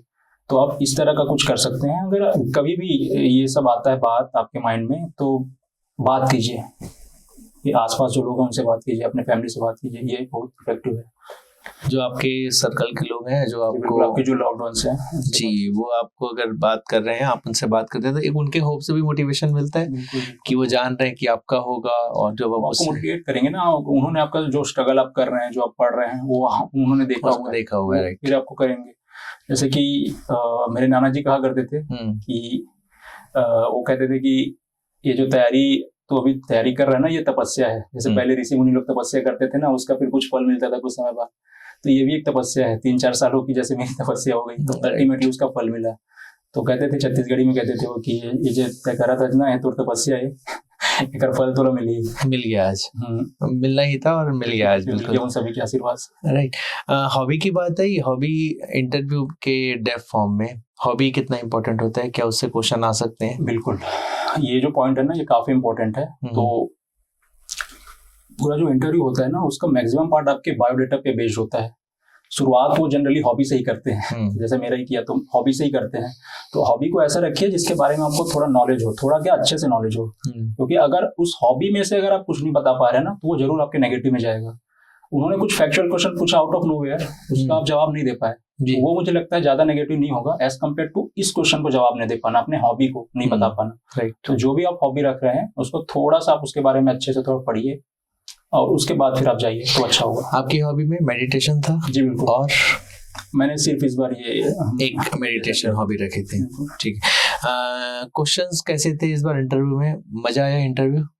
इस बार अच्छा था मेरा इंटरव्यू, और अच्छे मार्क्स भी मिले हैं, तो एक्सपीरियंस अच्छा था। कितना मार्क्स मिला इंटरव्यू? 69 मार्क्स हैं, 100 के हिसाब से बहुत अच्छा मार्क्स है। 70 मार्क्स है, 70% मार्क्स के आसपास है। कितने देर का था लगभग इंटरव्यू? 20 से 22 मिनट, जो बाकी सब लोगों की एवरेज था उतना ही था। एंड कौन से डेट पे था इंटरव्यू? 20 नवंबर को था इंटरव्यू। तो शुरुआत हुआ था उसके 2-3 दिन के गैप में, तीसरे या चौथे दिन। राइट। जब इंटरव्यू की तैयारी करते हैं तो इसका कोई स्पेसिफिक पैटर्न होता है, सिर्फ यही पढ़ना है, इतना ही करना है? देखिए, जब आप मेंस क्लियर करके जा रहे हैं ना, तो पढ़ तो रखा है आपने, आपके पास नॉलेज है, तो इसलिए आपने मेंस क्लियर किया है, तो स्टैटिक पार्ट पे आपको उतना फोकस नहीं करना होता ड्यूरिंग इंटरव्यू प्रिपरेशन। हाँ, जो मेन आता है वो है आपका बायोडेटा, कि आपका जो बैकग्राउंड है, एजुकेशनल बैकग्राउंड, जैसे कंप्यूटर साइंस था मेरा, तो उससे रिलेटेड कुछ पढ़ना पड़ता है, हॉबी को अच्छे से तैयार करना पड़ता है, और जैसे आपका कुछ अचीवमेंट है, जैसे आप कहीं एनएसएस में रहे हो, कुछ सर्टिफिकेट मिला हो, उसमें कुछ एनएसएस में रहता है, आई थिंक एनसीसी या एनएसएस में कुछ आपने कुछ अचीव किया हो, उसके बारे में कुछ पढ़िए। तो बिल्कुल जो बायोडाटा में आप जो कुछ भी लिखेंगे उसके बारे में एक अच्छा नॉलेज होना चाहिए। ये है key to success in interview. Right. एक डाउट है जनरली लोगों का, जब वो तैयारी अभी कर रहे हैं कुछ दिनों में, करंट अफेयर कहाँ से पढ़े, कैसे पढ़े? तो मैं शुरू से बताना चाहूंगा। बिल्कुल, इसीलिए जब मैं तैयारी शुरू किया था ना, तो मैं मंथली मैगजीन लेता था, जैसे कि प्रतियोगिता दर्पण आता है, या कभी कभी दृष्टि का लेता था। तो उस टाइम पे मैं न्यूज़पेपर भी पढ़ता था, प्लस ये मैगजीन से पढ़ता था, और अंत में फिर वो जो मंथली मैगजीन, मतलब फाइनल एक ईयरली फाइनल कोचिंग इंस्टीट्यूट के आते हैं, उसको एनुअल जो आता है वो पढ़ता था। शुरू के 2 टाइम में जब मेरे प्रीलिम्स नहीं निकले ना, तो मुझे रियलाइज हुआ कि ये स्ट्रेटजी मेरे लिए वर्क नहीं कर रहा है, जो मंथली मैगजीन में पढ़ रहा हूँ, और मैं नोट्स बनाता था, वो तो बिल्कुल भी मुझे लगता है कि फ्रूटफुल नहीं हुआ मेरे लिए। तो देन मैंने फिर अपना स्ट्रेटेजी चेंज किया। करंट अफेयर का नोट्स बनाना फ्रूटफुल नहीं था आपके लिए? मेरे लिए मतलब पर्सनली जी, क्योंकि मैं मंथली मैगजीन पढ़ता था, फिर उसको ही मतलब नोट्स बनाता था, जो ऑलरेडी कंपाइल्ड फॉर्मेट में रहता है। बिल्कुल मैगजीन था, बिल्कुल डबल मेहनत थी। बिल्कुल डबल मेहनत था। तो मैंने चेंज किया बाद में, तीसरे अटेम्प्ट में। तो मैं सोचा कि मैं सिर्फ न्यूज़पेपर पढ़ूंगा। यूट्यूब में वीकली या फिर जो मंथली कुछ कंपाइलेशन आते हैं, मैं वो वीडियोस देख लूंगा। और फाइनली जो मैगजीन आता है एग्जाम के लिए, जो पॉपुलर मैगजीन है, मैं वो पढ़ लूंगा। तो फिर मैंने इस स्ट्रेटजी पे काम किया, न्यूज़पेपर पढ़ूंगा, यूट्यूब पे कुछ वीडियोस देख लूंगा और अल्टीमेटली वो मैगजीन पढ़ लूंगा एग्जाम के पहले। अब कम इनपुट पे ज्यादा आउटपुट था। ये स्मार्ट तरीका था पढ़ने का, जो मुझे बाद में पता चला कि कम इनपुट आप दो, उससे ज्यादा आउटपुट मिलेगा आपको। इसका मतलब जो अभी से दुनिया भर के हासिल कर रहे हैं, बहुत सारे नोट्स बना करके रखे हैं, ये बुक है, इस पे मेहनत कर रहे हैं, इसके बदले आप वो यूट्यूब पे वीडियोस देख सकते हैं। जब मल्टीपल है, कोई मेहनत कर रहा है आपके लिए यूट्यूब में, तो आप उसका फायदा ले। आधा काम वो कर दे रहे हैं, आपको सिर्फ आप उसको याद करना है। ये ऐसी है। इकोनॉमिक सर्वे एक इम्पोर्टेंट सब्जेक्ट है, कह सकते हो। हर साल चेंज होता है, है ना, हर साल नया डाटा। बिल्कुल। कैसे तैयारी करेंगे उसकी? तो जैसे इकोनॉमिक सर्वे आपका आई थिंक फरवरी मार्च में आ जाता है। फरवरी। उसके बाद से जो ओरिजिनल वाला है, इनिशियली मैं मैगजीन से पढ़ता था, इसमें भी फिर पिछले के 2 अटेम्प्ट में मैं जो ओरिजिनल आता था ना, ओरिजिनल डॉक्यूमेंट गवर्नमेंट का, उसको मैं फरवरी मार्च से ही ले लेता था। तो उसको फिर पढ़ते रहो फरवरी मार्च से अपने अगले प्रीलिम तक वो काम आने। तो पूरा साल भर आप धीरे धीरे पढ़ते जाएंगे ना, तो वो जो फैक्ट है वो आपके दिमाग में बैठते जाएंगे। और इकोनॉमिक्स सर्वे पढ़ने का एक स्मार्ट तरीका ये भी है कि जो मुख्य बिंदु होते हैं, आप देखेंगे हर चैप्टर के शुरुआत में एक मुख्य बिंदु होते हैं, और प्रीलिम्स में ज्यादातर क्वेश्चन वहीं से पूछे जाते हैं।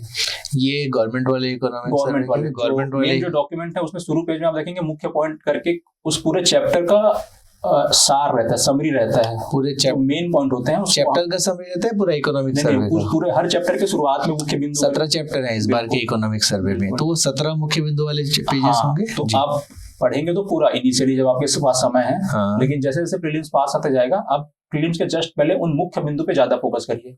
राइट। तो आप ये स्ट्रेटजी फॉलो कर, वहां से क्वेश्चन आ सकते हैं। ऐसा है। और अगर आप थोड़ा मेहनत कर सकते हैं तो इकोनॉमिक सर्वे का आप अगर एक नोट्स बना सकते हैं, क्योंकि आपके पास समय रहता है, साल भर का समय तो रहता है, या नहीं भी है तो अगर आप मई जून के बाद से भी स्टार्ट कर रहे हैं इकोनॉमिक सर्वे पढ़ना, तो भी आपके पास सफिशिएंट समय है, तब तक आप बना सकते हैं नोट्स। तो अगर आपको लगता है तो जो मेन जो डाटा आपको वहां से मिल रहा है उसको आप नोट कर लीजिए। परफेक्ट।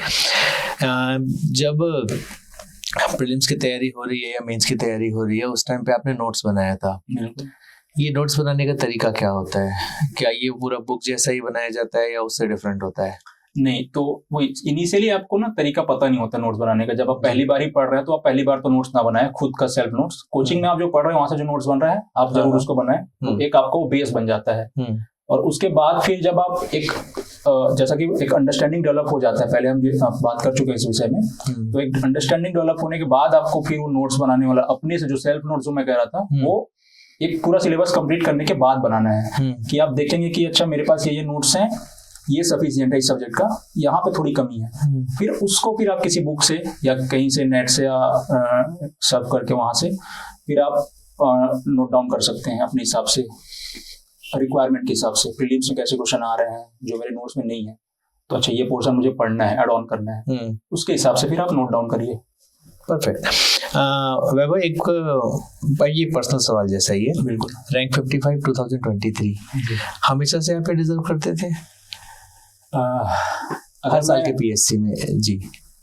शुरू से अगर एजुकेशनल बैकग्राउंड बताऊं तो अगर आप परसेंटेज आप देखेंगे 10-12 का, तो आप बोलेंगे कि नहीं, मतलब डिजर्व नहीं करता, या फिर एक डाउट आ जाता है कि क्योंकि 10-12 में मेरे उतने अच्छे परसेंटेज नहीं थे जितना एक सोसाइटी डिमांड करती है, उनका एक्सपेक्टेशन होता है 90+। ये इंटेलिजेंट स्टूडेंट है या पढ़ाकू स्टूडेंट है, वो नहीं था। तो मतलब अगर आप 80 से अगर कम आ रहे हैं आज के टाइम पे, तो आप average student, so called average student बन जाते हैं। ठीक।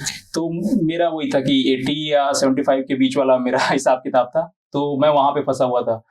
तो अगर आपके 12th में बहुत अच्छे मार्क्स नहीं आए, नो डाउट बहुत खराब मार्क्स तो नहीं था, बहुत अच्छे नहीं है, तो एक लोगों के बीच में एक परसेप्शन होता है कि अच्छा ये क्या ही करेगा आगे जाके। तो फिर कुछ लोग इस चीजों से गुजरते हैं, तो कहीं ना कहीं वो दिमाग में था। लेकिन ये बात दिमाग में रखना बहुत जरूरी है कि अपने आप को किसी से कम नहीं आंकना चाहिए, एक घमंड के रूप में नहीं, लेकिन एक अपने आप में सेल्फ बिलीफ होना चाहिए कि मैं ये काम कर सकता हूँ। और ये सेल्फ बिलीफ आई थिंक था मेरे में कि मैं ये कर सकता हूँ, मुझे हिस्ट्री ज्योग्राफी ये सब पढ़ने में अच्छा लगता है, तो मैं इस फील्ड में जाना चाहता हूँ, ये करके रहूंगा, ऐसा इस टाइप से मुझे मतलब था। तो शुरू से इजी था ये तो मैं नहीं कहूँगा, जैसा कि मैंने बताया कि शुरू के 2 प्रीलिम्स मैंने फेल किए, थर्ड अटेम्प्ट मेरा प्री मेंस इंटरव्यू हुआ, पोस्ट नहीं मिला, फाइनली फोर्थ अटेम्प्ट में हुआ। तो मेहनत करना पड़ा, consistency is the key prelims clear करने के लिए। ये बिल्कुल मैं सिर्फ ये अभी इंटरव्यू दे रहा हूँ इसके लिए नहीं है, सही में बिलीव मी ये है, consistency is the key. Consistency के साथ hard work, smart work, but consistency लगातार पढ़ते रहिए आप। जरूरी नहीं है कि एक दिन आपने 12-15 घंटा पढ़ लिया, अगले दिन डाउन होके 4 घंटा पढ़ रहा है, तो ये काम नहीं करने वाला ना। तो लगातार आप पढ़िए, कम समय पढ़िए, लेकिन पढ़िए जरूर। कंसिस्टेंसी इज द की जो वर्ड है, इस पे अगर आपकी स्टोरी में मैं बात करूं तो 2021 में प्रीलिम्स नहीं निकला, तो आप पूरे 2020 का प्रीलिम्स होगा, 2020 का प्रीलिम्स है, 2021 में आपने दिया, वो नहीं निकला। तो जब सीजीपीएससी 2020 का प्रीलिम्स नहीं निकला फरवरी महीने में 2021 में, तो फरवरी महीना 2022 के आते तक आपने प्रीलिम्स की तैयारी की, कंसिस्टेंट रहे थे? हाँ, मैं तैयारी कर रहा था। मैंने मेंस, क्योंकि मैंने बताया मेंस मतलब मेंस मेन है ना सिलेबस, क्योंकि आपको जो पोस्ट अलॉट होना है वो मेंस के मार्क्स के अकॉर्डिंग होना है। मेन तो वही है, देन इंटरव्यू से आपका वो रैंक डिसाइड होता है, थोड़ा बहुत ऊपर नीचे। तो लगातार मैं मेंस की तैयारी कर ही रहा था, मतलब नोट्स प्रिपेयर कर रहा था, जहाँ पे कमी हो रही थी वो कर रहा था, आंसर राइटिंग कर रहा था मैं। तो ये सब काम मैं लगातार कर ही रहा था कि एक था कि नहीं, मतलब मैं तैयारी करूंगा और मैं मेंस करते रहूंगा, तो एक दिन ऐसा जरूर होगा कि पूरा कंप्लीट होने के बाद जब जिस दिन प्री निकलेगा उस दिन मतलब मेरा मेंस भी निकले उस अटेम्प्ट में। तो कहीं ना कहीं ये था दिमाग में, तो मैं लगातार वो कर ही रहा था। Of course. जी बताइए। मतलब ये पढ़ाई को लगातार जारी रखने के लिए ना, अगेन मैं एम्फेसाइज करूंगा टेस्ट सीरीज के ऊपर, कि अगर आप लगातार प्रीलिम्स फेल होने के बाद भी मेंस के टेस्ट सीरीज से जुड़े हुए हैं, भले आप उस टाइम मेंस नहीं दे रहे हैं, लेकिन अगर आप टेस्ट सीरीज दे रहे हैं तो कम से कम आप पढ़ेंगे तो जरूर। मतलब प्रीलिम्स नहीं निकला फिर भी मेंस का टेस्ट सीरीज ज्वाइन कर लो, और मेंस का टेस्ट सीरीज मैंने ज्वाइन किया हुआ था, नहीं निकला फिर भी एटलीस्ट पता चलेगा कि क्या कमियां हैं, ये सोच के मैंने ज्वाइन किया था। तो प्रीलिम्स नहीं निकला था ना, मेंस की कमी निकाल के क्या करते हैं? नहीं, तो जैसे कि मैंने कहा ना कि साथ में, मतलब मैं एक और पॉइंट बताना चाहूंगा कि मेरे जो नोट्स थे, जैसे कि मैं ज्योग्राफी पढ़ रहा हूँ, तो मैं प्रीलिम्स का अलग नोट्स या मेंस का अलग नोट्स ऐसा नहीं था। तो मैं जैसे कि शुरू में मैंने बोला इंटीग्रेटेड स्टडी, साथ में पढ़ना, राइट। तो मैं जब पढ़ता था, जैसे कि मैं ज्योग्राफी पढ़ रहा हूँ, तो उसके साथ साथ मैं एक एमसीक्यू सॉल्व कर लूंगा अनसॉल्व से, उसके साथ साथ मैं देखूंगा प्रीवियस ईयर से इस टॉपिक से कौन कौन से क्वेश्चन आए हैं, तो मैं उसको लिख लूंगा। तो साथ में मेरा प्रीलिम्स भी हो रहा है और मेंस का मैं दे भी रहा हूँ। मतलब मेंस कंटिन्यू है और प्रीलिम्स साइड बाय साइड चल रहा है। जो अप्रोच है प्रीलिम्स में एक्चुअल क्या फॉलो करना चाहिए वो मैं कर ही रहा था। मैं एमसीक्यू सॉल्व कर रहा था, प्रीवियस ईयर के पेपर देख रहा था, तो वो चल रहा था साइड बाय साइड। जो मोस्टली व्यूअर्स हैं या फिर जो कई स्टूडेंट्स होते हैं, वो उनका एक अप्रोच रहता है कि प्रीलिम्स नहीं निकला, अब कोई रिसेंट में या पास में एक एग्जाम आ रहा होगा, चलो उसकी तैयारी कर लेते हैं, एक जॉब हाथ में आ जाएगा, फिर पीएससी आराम से करेंगे। ये थॉट आता है, आपके भी आया होगा। आपने इसके लिए उस एग्जाम के लिए तैयारी की, पेपर निकाला, या फिर क्या था आपका approach? To be very honest, मैं एग्जाम देता तो जरूर था, हर फॉर्म में डालता जरूर था, व्यापम के जो भी वैकेंसीज आते थे। एग्जैक्टली, मैं व्यापम वर्ड यूज नहीं किया, बट यही था कि इन बिटवीन व्यापम के एग्जाम्स आते हैं, मैं देता जरूर था, बट इसको छोड़ के नहीं देता था मैं। पीएससी का जो मेरा चल रहा था उसको छोड़ के मैं सिर्फ व्यापम के लिए अलग से डेडिकेटेड स्टडी कभी किया नहीं, और शायद इसलिए मुझे सफलता भी नहीं मिली।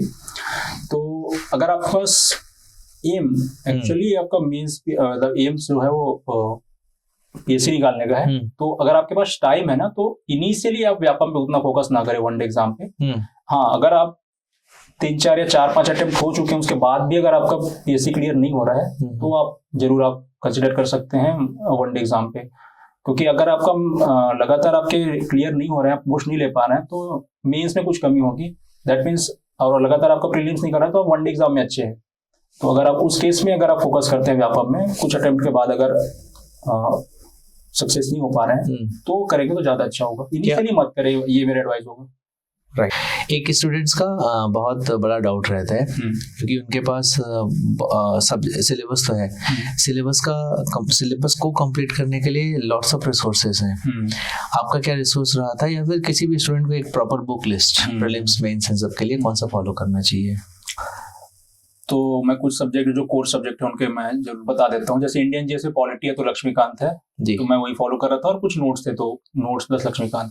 हिस्ट्री के लिए कोई एक प्रॉपर बुक, जैसे इनिशियली मैं स्पेक्ट्रम उठाया था, बट मुझे लगा कि सीजीपीएससी के लिए उतना मतलब पढ़ना यूजफुल या फ्रूटफुल नहीं है, तो मैं स्पेक्ट्रम पूरा तो नहीं पढ़ा, कुछ टॉपिक जरूर पढ़े थे, बट फिर मैंने अपने नोट्स और नोट्स ही बनाया था मेनली। मैंने क्लास के कुछ नोट्स थे प्लस अपना सेल्फ नोट्स किसी बुक से, एनसीईआरटी से कुछ नोट बना लिया था, राइट। तो ये अप्रोच था हिस्ट्री के लिए। ज्योग्राफी के लिए मैं बनवाल पढ़ता था, उसके साथ एनसीईआरटी मैंने पढ़ा था 11th-12th का, और बाकी जो कुछ नोट्स थे वो। साइंस के लिए भी 10th की जो बेसिक बुक है वो, उसका notes plus CG board plus किसी भी एक पॉपुलर कोचिंग का जो मटेरियल अच्छा लगे साइंस के लिए आप वो उठा लीजिए। मैंने वही उठाया था और कुछ नोट्स मैंने बना लिए थे।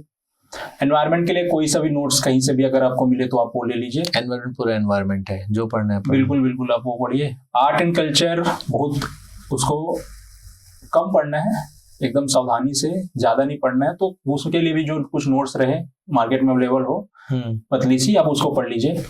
ये तो रहा इंडियन जेस की बात, कुछ छूटा तो नहीं है I think. Economics, yes. Economics के लिए ना आप दृष्टि का जो क्विक बुक आता है आप वो फॉलो करिए, वो मुझे लगता है सफिशिएंट है। I think Ramesh Singh follow करने की जरूरत नहीं है। ठीक है, इस बार अब थोड़ा सा आप एनसीईआरटी पे फोकस कीजिए।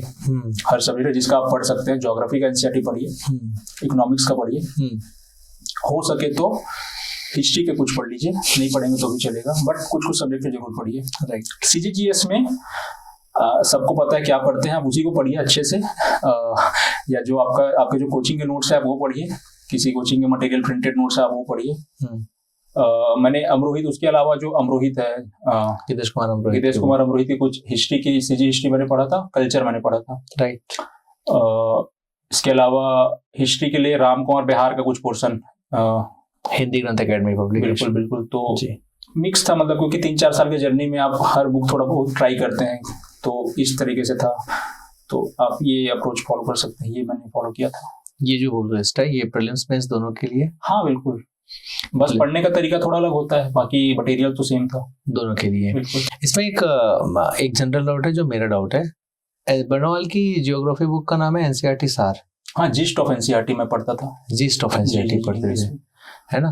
तो जिस्ट ऑफ एनसीईआरटी नाम से है, जिसको हिंदी में एनसीईआरटी सार ही कहेंगे। हाँ। एनसीईआरटी का पार्ट है और एनसीईआरटी बुक अलग से है, तो दोनों में कुछ डिफरेंस है? मैं पहले यही सोचता था कि सिंस ये जिस्ट ऑफ एनसीईआरटी है तो आई थिंक पूरे एनसीईआरटी में जो कुछ भी होगा वो कवर करेगा, राइट। बट जब मैंने जैसे 11th का एनसीईआरटी मैंने उठाया, फंडामेंटल ऑफ ज्योग्राफी है, तो उसमें जो कुछ फंडामेंटल्स थे वो जिस्ट ऑफ एनसीईआरटी से मिसिंग थे शायद, जैसे कि आई थिंक अर्थक्वेक से जो रिलेटेड पूरा टॉपिक है वो जिस्ट ऑफ एनसीईआरटी में नहीं है, और वहां से लगातार 2 बार क्वेश्चन पूछा है पीएससी ने प्रीलिम्स में। शैडो जोन वाला जो क्वेश्चन था आप देखेंगे 2021 में आई थिंक, उसके बाद भी वहां से क्वेश्चन रिपीट हुए हैं, तो ये कुछ डिफरेंस आपको मिलेंगे जरूर। तो मैंने इसलिए बाद में, शुरू में मैं नहीं पढ़ता था एनसीईआरटी, लेकिन बाद में मैंने रियलाइज किया कि नहीं कुछ तो मिसिंग है। 2021 के प्रीलिम्स के बाद जो सबसे टफेस्ट पेपर था, राइट, और उस वाले पेपर में डायरेक्ट क्वेश्चन पूछे गए थे एनसीईआरटी से। देन उसके बाद मैंने अपने अप्रोच थोड़ा चेंज किया और एनसीईआरटी मैंने पढ़ा था। 2021 में एक टफ पेपर था, हाँ। 2022 में मॉडरेट, 2023 का इन दोनों के कंपेयर में इजी। कुछ पैटर्न चेंज हो रहा है प्रीलिम्स और मेंस के क्वेश्चन पूछने के तरीके में? हर साल का प्रीलिम्स नया है, हर साल ये लोग कुछ ना कुछ नया लेके आते हैं, अनप्रेडिक्टेबल है, तो प्रीलिम्स एक सरप्राइज है, बिल्कुल सरप्राइज है, कुछ भी आ सकता है, उसके लिए आपको तैयार होना पड़ेगा। तो ये जो पीवाईक्यू पढ़ के एनालिसिस करो कहते हैं कि कैसे सवाल आ रहे हैं या आते हैं, देखिए हाँ जी, if it is a surprise तो कोई भी कैसे प्रेडिक्ट कर सकता है, एनालिसिस कैसे कर सकता है? हर साल 100 क्वेश्चन पूछे जाते हैं, और ऐसा नहीं है कि 100 के 100 क्वेश्चन बिल्कुल अलग होंगे जो आपने कभी पढ़ा नहीं होगा। तो जो सरप्राइज है वो कुछ ही क्वेश्चंस में होते हैं, बाकी के जो क्वेश्चन है, मोस्ट ऑफ द जो क्वेश्चन है वो आई थिंक इजी या फिर मॉडरेट लेवल के होते हैं, जो कि बेसिक स्टडी से आई थिंक क्वेश्चन सॉल्व किए जा सकते हैं। तो वो प्रीवियस ईयर के एनालिसिस तो काम आने ही है, क्योंकि उससे आपको पता चलेगा कि अच्छा इस एरिया से क्वेश्चन पूछे जा रहे हैं। जैसे कि जैनिज्म बुद्धिज्म से हिस्ट्री में फॉर एग्जांपल पूछे ही जाते हैं हर साल, उसके बिना पेपर कंप्लीट नहीं होता। तो आपको ये तो एटलीस्ट आइडिया मिलेगा ना, चाहे वो दर्शन में पूछे या हिस्ट्री में। बिल्कुल, तो जैनिज्म बुद्धिज्म से क्वेश्चन आना है मतलब आना है, तो एक आपको ये हिंट हो जाता है। जरूर आपको ये नहीं पता होता कि कौन सा क्वेश्चन आने वाला है, लेकिन एक डायरेक्शन मिलता है कि अच्छा इस डायरेक्शन में मुझे पढ़ना है, राइट। और जो मेंस का पैटर्न कुछ शायद इस बार चेंज हुआ हो, हाँ, इसके बारे में? जी। तो इस बार का मेंस जैसे कि आपने पेपर देखा ही होगा, तो आई थिंक एनालिटिकल भी था, मतलब इस बार मिक्स था। मतलब पिछले साल की तुलना में ज्यादा एनालिटिकल क्वेश्चन थे, फैक्चुअल भी थे, तो पूरा उन्होंने एक बैलेंस करके बनाने की कोशिश की थी। तो जो बात की जा रही थी कि यूपीएससी के तर्ज पे, वो एक्चुअल में आपको मेंस के कुछ पेपर्स में देखने को मिलेगा। फॉर एग्जांपल आप इकोनॉमिक्स का पेपर देखेंगे, पेपर 5, उसमें 8 मार्क्स से तीनों क्वेश्चन आप उठा के देख लीजिए, अपना व्यू डालना था उसमें। आपको एक अच्छे अंडरस्टैंडिंग के बिना वो क्वेश्चन नहीं बन सकते थे आपसे जी। तो ये कुछ चेंजेस आए हैं। तो अब आपको जब पढ़ना है ना आगे, आप मेंस देंगे अभी प्रीलिम्स के बाद, तो थोड़ा आप एनालिटिकल वे में पढ़िए। राइट, फैक्चुअल तो आप पढ़ेंगे ही, उसके साथ एनालिटिकल स्टडी को जैसे यूपीएससी में लोग करते हैं, उसको थोड़ा आप इंक्लूड कीजिए। एनसीईआरटी पढ़िए और आंसर लिखिए और थोड़ा मींस आंसर राइटिंग में फोकस कीजिए। क्या प्रीलिम्स में भी वो चेंज करना पड़ेगा जो फैक्चुअल लोगों का एक दिमाग में बना हुआ है कि प्रीलिम्स में फैक्चुअल पढ़ते हैं, मेंस में एनालिटिकल होते हैं, तो प्रीलिम्स में भी वो फैक्चुअल अभी सिर्फ पढ़ना है या इसका कुछ दूसरा पैटर्न होना चाहिए? अभी आई थिंक प्रीलिम्स में मुझे नहीं लगता कि ज्यादा कुछ आपको चेंज करने की जरूरत है। जो तरीका अभी तक आप फॉलो करते आ रहे हैं, उसी तरीके को आप फॉलो कीजिए और आई थिंक वो आप मतलब वो सफिशिएंट है, उसमें ज्यादा चेंज करने की जरूरत नहीं है। मेंस का आंसर राइटिंग कब से स्टार्ट करना चाहिए? जब सिलेबस कंप्लीट हो जाए। एक बार सिलेबस कंप्लीट हो जाए और जब आप कंफर्टेबल हो इसी सब्जेक्ट में, कंप्लीट है, आपने पढ़ रखा है, फिर आप एक टॉपिक पढ़ रहे हैं, प्रीवियस ईयर का क्वेश्चन देखिए, लिखना चालू कीजिए विदाउट इवन थिंकिंग कि आप कैसा लिख रहे हैं। राइट, बस लिखो। पहले तो पहला स्टेप ये है, बस लिखना स्टार्ट करो, जैसा भी आप लिखो, वर्ड लिमिट ये सब को ध्यान में रखे बिना पहले बस लिखे, क्वेश्चन के आंसर लिखो सीधे। तो ये जो टाइम है, इसका ड्यूरेशन है, मान लीजिए अभी कोई प्रीलिम्स की तैयारी कर रहा है, फिर अगर उसका सिलेबस कंप्लीट नहीं ही हुआ है, प्रीलिम्स उसका ठीक ठाक चला गया, तो क्या उसको सब्जेक्ट सिलेबस कंप्लीट होने का वेट करना चाहिए या फिर जस्ट फिर से स्टार्ट करना चाहिए लिखना? अगर उस सिनेरियो में जैसे आपका प्रीलिम्स कंप्लीट क्लियर हो गया है और आपको आगे मेंस देना है, तो जो कंप्लीट नहीं हुआ है उसको आप पढ़िए, उसके साथ साथ जो हो गया है उसको रिवीजन में डाल दीजिए। तो आप एक दिन में 2 स्ट्रेटेजी पे काम कर रहे हैं। जो कंप्लीट नहीं है उसको आप कंप्लीट भी कर रहे हैं और जो कंप्लीट है आप उसको रिवाइज कर रहे हैं और साथ में टेस्ट सीरीज दो। तो ये आप फॉलो कर सकते हैं। मतलब जैसे ही प्रीलिम्स हुआ और आपको लग रहा है कि आपके मार्क्स आ रहे हैं कि निकल सकते हैं, तो आप लिखना चालू कर दो विद द टेस्ट सीरीज, आपको कंटिन्यू करना चाहिए। और ये बहुत जरूरी बात है ना, जैसे आपको मेंस में अगर आपको अच्छा करना है तो बिना लिखे आप अच्छा नहीं कर सकते, आपको लिखना पड़ेगा। बिल्कुल लिखना पड़ेगा और ये कंसिस्टेंटली लिखना पड़ेगा। आप सोचेंगे कि मैं मेंस के शायद 1 महीने पहले लिखना चालू करूँ या 2 महीने पहले, तो हो जाएगा। ये वर्ड लिखना, जो वर्ड आ रहा है स्पेसिफिकली ये है क्या आपको पूरा बुक लिखना है? नहीं। राइट, या फिर किसी क्वेश्चन के आंसर को लिखना है? क्वेश्चन के आंसर ही लिखने हैं बेसिकली जी। प्रीवियस ईयर के क्वेश्चन के आंसर लिखने हैं, उसके साथ साथ जहां से भी आप गाइडेंस ले रहे हैं वहां से आप क्वेश्चन लिखवा लीजिए। जैसे फॉर एग्जांपल आज आपने कोई एंशिएंट हिस्ट्री स्टार्ट किया, 1 हफ्ते में टेस्ट है अगला, तो डेली बेसिस में कि आज मुझे इतने क्वेश्चन के आंसर लिखने हैं, फॉर एग्जांपल 8 से 10 क्वेश्चन के आंसर मुझे लिखने हैं, तो आप अपने सर जहां से भी आप पढ़ रहे हैं, गाइडेंस ले रहे हैं, वहां से लिखवा लीजिए, आज में कंप्लीट कर लीजिए, अगले दिन जाके दिखा दीजिए। तो ये कर सकते हैं। तो PYQ प्लस ऐसे प्रेडिक्ट, मतलब आगे प्रेडिक्ट करके कि अच्छा ऐसे क्वेश्चन आ सकते हैं, तो ये आप कर सकते हैं। परफेक्ट, मतलब सीधे सीधे आपको क्वेश्चन का आंसर ही लिखना है। यही एक सोल्यूशन है मेंस में अच्छा करने का। बिल्कुल। सेम चीज प्रीलिम्स में भी वर्क करता होगा, क्योंकि लोगों का जो मोस्टली ध्यान रहता है वो होता है थ्योरी पढ़ने का, और एट द एंड आपको एग्जाम में जाकर के MCQ हिट करना है। बिल्कुल। थ्योरी पढ़ने और MCQ बनाने, इसका कैसे संतुलन होना चाहिए? कि या फिर आप सिर्फ थ्योरी पढ़ो, आपसे पेपर में हिट स्ट्राइक कर जाएगा, या आपको MCQ बनाना भी चाहिए? पहले थ्योरी इंपॉर्टेंट तो है, आपको पढ़ना तो पड़ेगा, रिवाइज करके जाना पड़ेगा अपने कंटेंट को, लेकिन at the same time MCQ का प्रैक्टिस भी होना चाहिए। जैसे इस बारे में हमने पहले बात भी की इंटरव्यू में, तो MCQ का प्रैक्टिस जरूरी तो है। आप कोई टॉपिक पढ़ रहे हैं तो उसके बाद आप तुरंत बाद आप MCQ सॉल्व कीजिए, तो उससे आपको पता चलेगा कि अच्छा प्रीवियस ईयर में ये क्वेश्चन आए थे, मैंने ये पढ़ा है। तो उसमें 2 सिनेरियो हो सकते हैं, तो आप क्वेश्चन सॉल्व करते हैं और आपसे सारे क्वेश्चन बन रहे हैं, दैट मीन्स आपका जो कंटेंट है वो सफिशिएंट है। लेकिन अगर ऐसा आपको लगता है कि अच्छा नहीं, ये कुछ क्वेश्चन है जो आए तो हैं पिछले बार लेकिन मैंने पढ़ा नहीं है, दैट मीन्स कुछ कमी है आपके नोट्स में, तो आप वहाँ फिर एड ऑन कर सकते हैं। तो इस तरह के सब कर सकते हैं। परफेक्ट। अभी आपको जो पोस्ट मिला है वो जनपद CEO का है? जी। आपका कौन सा जनपद आता है जहाँ पे आप निवास करते हैं? तखतपुर जनपद। तो वहाँ के CEO तो आप नहीं बनेंगे? वहाँ तो नहीं, पर किसी और जगह में जनपद के आप CEO ज्वाइन कर रहे हैं। क्या है फैमिली का एटमॉस्फेयर रिजल्ट के बाद कैसा है? कुछ चेंजेस हुए? बिल्कुल, सब बहुत खुश है। ऑब्वियसली खुश होना भी चाहिए, क्योंकि 3-4 सालों का मेहनत था, तो खुश हैं। मतलब वो जो फीलिंग है मैं उसको वर्ड्स में बिल्कुल एक्सप्रेस नहीं कर पाऊंगा। ऐसा फीलिंग था उस दिन जब रिजल्ट आया तो। और खुश हैं। मतलब बेसिकली सब घर में भी लोगों से मिलना जुलना जारी है, लोग आ रहे हैं, लोगों के कॉल आ रहे हैं, तो काफी अच्छा एक्सपीरियंस है। और मैं चाहूंगा ये जो एक्सपीरियंस है आप लोगों को भी फील करने का मौका एक दिन जरूर मिले। नाना जी अभी है? अभी है। तो वो देखे, वो तपस्या का फल मिला उसका? बिल्कुल, वो आई थिंक बहुत खुश हुए होंगे। शायद वही सबसे ज्यादा खुश हुए होंगे मुझे, क्योंकि नानी मेरी नहीं है, मेरे दादा दादी भी नहीं है, तो एक वही ग्रैंड पेरेंट है। हाँ, जिनको बहुत खुश है, ये सक्सेस देखने का मौका मिला है। बिल्कुल, क्योंकि वो किसान फैमिली से जुड़े हुए हैं, खुद किसान है, तो जो ग्राउंड लेवल के ऑफिसर है उन लोग इन लोगों को ज्यादा जानते हैं। जैसे तहसीलदार हो गया, जनपद सीओ हो गया, या फिर डिप्टी कलेक्टर है, ये एसडीएम हो गए। अब मैं सौभाग्य से मुझे जनपद सीओ बनने का मौका मिला है, तो लोग इससे फैमिलियर हैं वहाँ गांव में भी, तो उनको और थोड़ा फील हो रहा है कि अच्छा कुछ तो।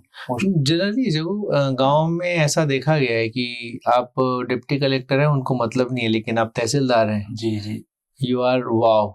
अगर आप नायब तहसीलदार हैं तो वो ये है कि अगर आपको मान लीजिए स्टैक का राज्य कर सेवा आयुक्त जो है ये पोस्ट आपको मिला है और साइमल्टेनियसली आपको नायब तहसीलदार मिला है, कभी गांव में जाते हैं तो मैं स्टैक पोस्ट पे हूँ, वो रिकॉग्नाइज नहीं करेंगे क्योंकि लोगों को पता नहीं है राइट। हाँ, या इसके अलावा भी ऐसे अब मैं जिला आबकारी अधिकारी हूँ, या अगर आप ये बोलते हैं मैं जिला पंजीयक हूँ, उनको नहीं पता है, पर आप ये कह दें कि मैं नायब तहसीलदार हूँ।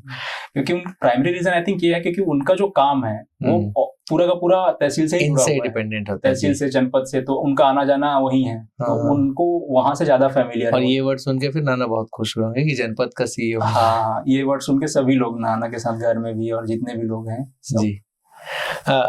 इसके बाद आपका जो मेरा सवाल है वो आपके फैमिली से रिलेटेड है कि क्या आपकी फैमिली में वो पढ़ाई का एटमॉस्फेयर है बचपन से ही, या फिर अभी ऐसा हुआ है? इसका क्या रहा है? जॉइंट फैमिली रही है आपकी या फिर nuclear family? Initially joint family था, देन बाद में न्यूक्लियर हम लोग फिर तखतपुर शिफ्ट हुए, तखतपुर से फिर बिलासपुर। तो ये इम्पोर्टेंट है कि हमारे जो हमारे माता पिता है मेरे मम्मी पापा, उन्होंने एजुकेशन के इम्पोर्टेंस को समझा और शुरू से ही बाकी सब चीज़ों से ज़्यादा उन्होंने हमारे एजुकेशन पे इन्वेस्ट किया। अच्छे स्कूल में पढ़ाया, सेंट जेवियर्स हाई स्कूल से मैं पढ़ा हुआ हूँ, देन ग्रेजुएशन भी अच्छे कॉलेज से हुआ, शंकराचार्य से जी। देन फाइनली उन्होंने मुझे मतलब मेरे ऊपर छोड़ दिया कि फाइनली आगे क्या करना है, तो बिल्कुल पूरा सपोर्ट रहा फैमिली से पढ़ाई के मामले में। तो बिल्कुल I will forever be grateful to them for this.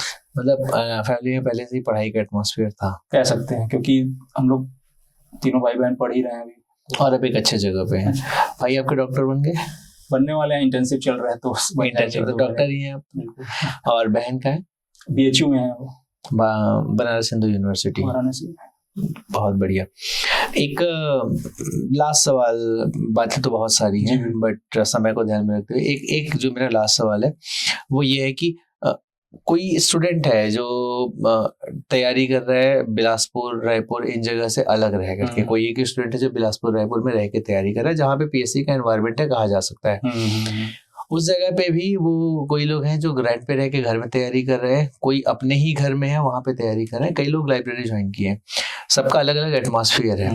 Atmosphere का अंतर कितना होता है? लाइब्रेरी के क्या उपयोग है जो जहीं पे लाइब्रेरी में पढ़ रहे हैं, इसका क्या उपयोग है अभी इस तैयारी के दौरान? टू बी वेरी ऑनेस्ट मैं कहूँगा एटमॉस्फेयर का फर्क पड़ता तो है जी।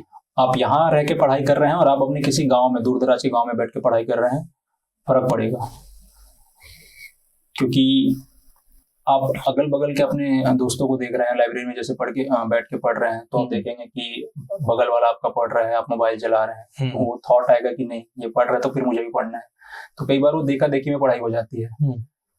और जैसे कि यहाँ जैसे गांधी चौक में आप रह रहे हैं या फिर मंगला में रह रहे हैं, 2 सेंटर है बिलासपुर में, तो वहां पे आप जब रह रहे हैं ना, जैसे हॉस्टल में रह रहे हैं, तो वहां पे सिर्फ वही बातें हो रही है, पीएससी की बातें हो रही है। अच्छा आज प्रीलिम्स का मैंने टेस्ट दिया, अच्छा यहाँ ये गलती हो गई, मुझे ये टॉपिक कवर करना है, तो जो पूरा जो आपका जो कन्फाइंड है ना, जो डिस्कशन, टॉपिक ऑफ डिस्कशन, वो पीएससी है। पीएससी है तो वो हमेशा ऑन मोड रहता है। ऑन रहता है। आप कहीं जा रहे हैं, घूमने जा रहे हैं अपने दोस्तों के साथ, कहीं हैंग आउट कर रहे हैं, तो भी आपका जो टॉपिक ऑफ डिस्कशन है वो कुछ और नहीं होगा, यही होगा। तो आप लगातार उस मोड में बने हुए हैं। प्लस आप यहाँ जब रहते हैं तो आपको अलग अलग चीजों के बारे में पता चलती है जो आपको गाँव में रह के नहीं पता चलेगी। जैसे कि आप यहाँ रहेंगे तो जैसे कि कुछ लोग आंसर राइटिंग करेंगे, आपके जो रूममेट हो सकता है कुछ कर रहा है, बिल्कुल, फिर आप उससे इंस्पिरेशन लेंगे, अच्छा ये मुझे भी करनी चाहिए। तो ये गिव एंड टेक वाला रहता है कि साथ में ही वो कुछ नया बुक आ रहा है, कुछ नया कंटेंट आ रहा है, यहाँ का बेटर है, ये कंटेंट सही है, ये सभी चीजों से अपडेटेड रहेंगे। जी बिल्कुल। तो ये अपडेट अगर किसी को रहना है और जो इन जगहों पे पॉसिबल नहीं है, जैसे कोई फैमिली में पढ़ाई कर रही है, वो फीमेल है, हाउस वाइफ है, किसी डिस्टेंस पे तैयारी कर रही है, वो कैसे कनेक्टेड रह सकते हैं? तो बिल्कुल, अभी आईटी के युग में अब तो ऑनलाइन का जो दायरा है काफी बढ़ चुका है, तो आप जरूर उसका हेल्प लीजिए। नहीं आ सकते कोई बात नहीं, उसका आप यूज कीजिए। मैं जानता हूँ ऐसे कई लोगों को जो ऑनलाइन माध्यम से पूरा अपना सिलेबस कवर करके, फिर टेस्ट सीरीज भी आई थिंक आजकल तो ऑनलाइन होता है, प्री का भी, मेंस का भी आजकल ऑनलाइन हो गया कि आप घर से लिखे और सबमिट कर दीजिए पीडीएफ बना के। तो बिल्कुल आप एक्सेसिबल है, हर एक चीज घर में बैठ के भी आप बिल्कुल तैयारी कर सकते हैं। बस रिक्वायरमेंट ये है कि आप में वो जज्बा होना चाहिए, वो अंदर से आनी चाहिए, वो आग जलनी चाहिए आप में कि मुझे ये करना है। तो वो जो मोटिवेशन है, सेल्फ मोटिवेशन आपको रहना चाहिए। बस ये रिक्वायरमेंट है, बाकी आप घर में बैठ के भी कर सकते हैं, तैयारी कर सकते हैं। एक प्रथा है हमारी कि आप किसी और टॉपर को टैग करें जिनका आपको ऐसा लगता है कि उनकी स्टोरी यहाँ पर आकर के वो बता पाए और लोगों को इंस्पायर करेंगे उनकी स्टोरी। आई थिंक मेरे ही सर्कल में कुछ फ्रेंड्स हैं, मैं एक का नाम तो क्या लूं, कुछ लोगों के नाम मैं सजेस्ट कर देता हूँ। बिल्कुल बिल्कुल। आकांक्षा तिवारी है, आकांक्षा तिवारी, रुखसार बानो है, श्वेता कश्यप है, हाँ जी, शिवांगी महर है, गरिमा शर्मा है। आप इन लोगों से जरूर आपको बहुत अच्छी बातें आपको सुनने को मिलेंगे, तो जरूर आप जी। तो श्वेता जी, रुखसार जी और आकांक्षा तिवारी जी, और एक और आपने नाम बताया, शिवांगी महर जी, गरिमा शर्मा जी। आप सभी से रिक्वेस्ट है कि मैं सर से नंबर लूंगा और हमारी टीम आपसे कांटेक्ट करेगी। एक हाथ जोड़ के विनती है कि प्लीज आइए, आप लोगों, आप जैसा कि सर कह रहे हैं, आप लोगों की कहानी से लोग डेफिनेटली इंस्पायर होंगे। एंड अपने शेयर जो अपने व्यूज हैं या फिर आपका जो पैटर्न है उसको प्लीज शेयर करिएगा हमारे व्यूअर्स के लिए। मेंटर्स ज्ञान आप पहले से जान रहे थे मेंटर्स ज्ञान के बारे में? जी बिल्कुल, मैं फैमिलियर था। कब से जान रहे थे? थिंक 1.5-2 सालों से तो जान रहा हूँ सर। 1.5-2 सालों से। कैसा लगता है ये जो हमारा अप्रोच है? नहीं, काफी, क्योंकि शुरू से ही टॉपर्स के इंटरव्यू लगातार आ रहे हैं और भी कुछ कंटेंट अवेलेबल होते हैं आपके चैनल में, तो मैं जुड़ा हुआ था, देखता था। जब आप इनिशियली जब आप इस जगह नहीं होते, आप जब तक आपको पोस्ट नहीं मिला होता, तब तक आप में क्यूरियोसिटी रहती है कि उन्होंने क्या अच्छा किया, क्या गलतियां उन्होंने की। तो उस पर्पज से मैं देखता था कि अच्छा, हेल्पफुल होता है। बिल्कुल होता है, एक्सपीरियंस मिलता है, मतलब पता चलता है कि आप क्या नहीं कर रहे हैं, वो क्या कर लिए, मतलब क्या, मतलब पढ़ने में कुछ मिस है तो कुछ तो मिसिंग है। तो बिल्कुल। थैंक यू सो मच ये बात करने के लिए, अपनी बात रखने के लिए और अपना समय देने के लिए, क्योंकि ऑल्सो ये मंच प्रोवाइड करने के लिए हम तो हमेशा रेडी हैं सर। आप आइए, 2 बार आइए, 3 बार आइए, है ना। हमारे जो व्यूअर्स हैं उनको आपकी जरूरत है और उसके लिए हम यहाँ पे बीच में मीडिएटर बन के रेडी हैं। थैंक यू सो मच बाबू जी, शुक्रिया।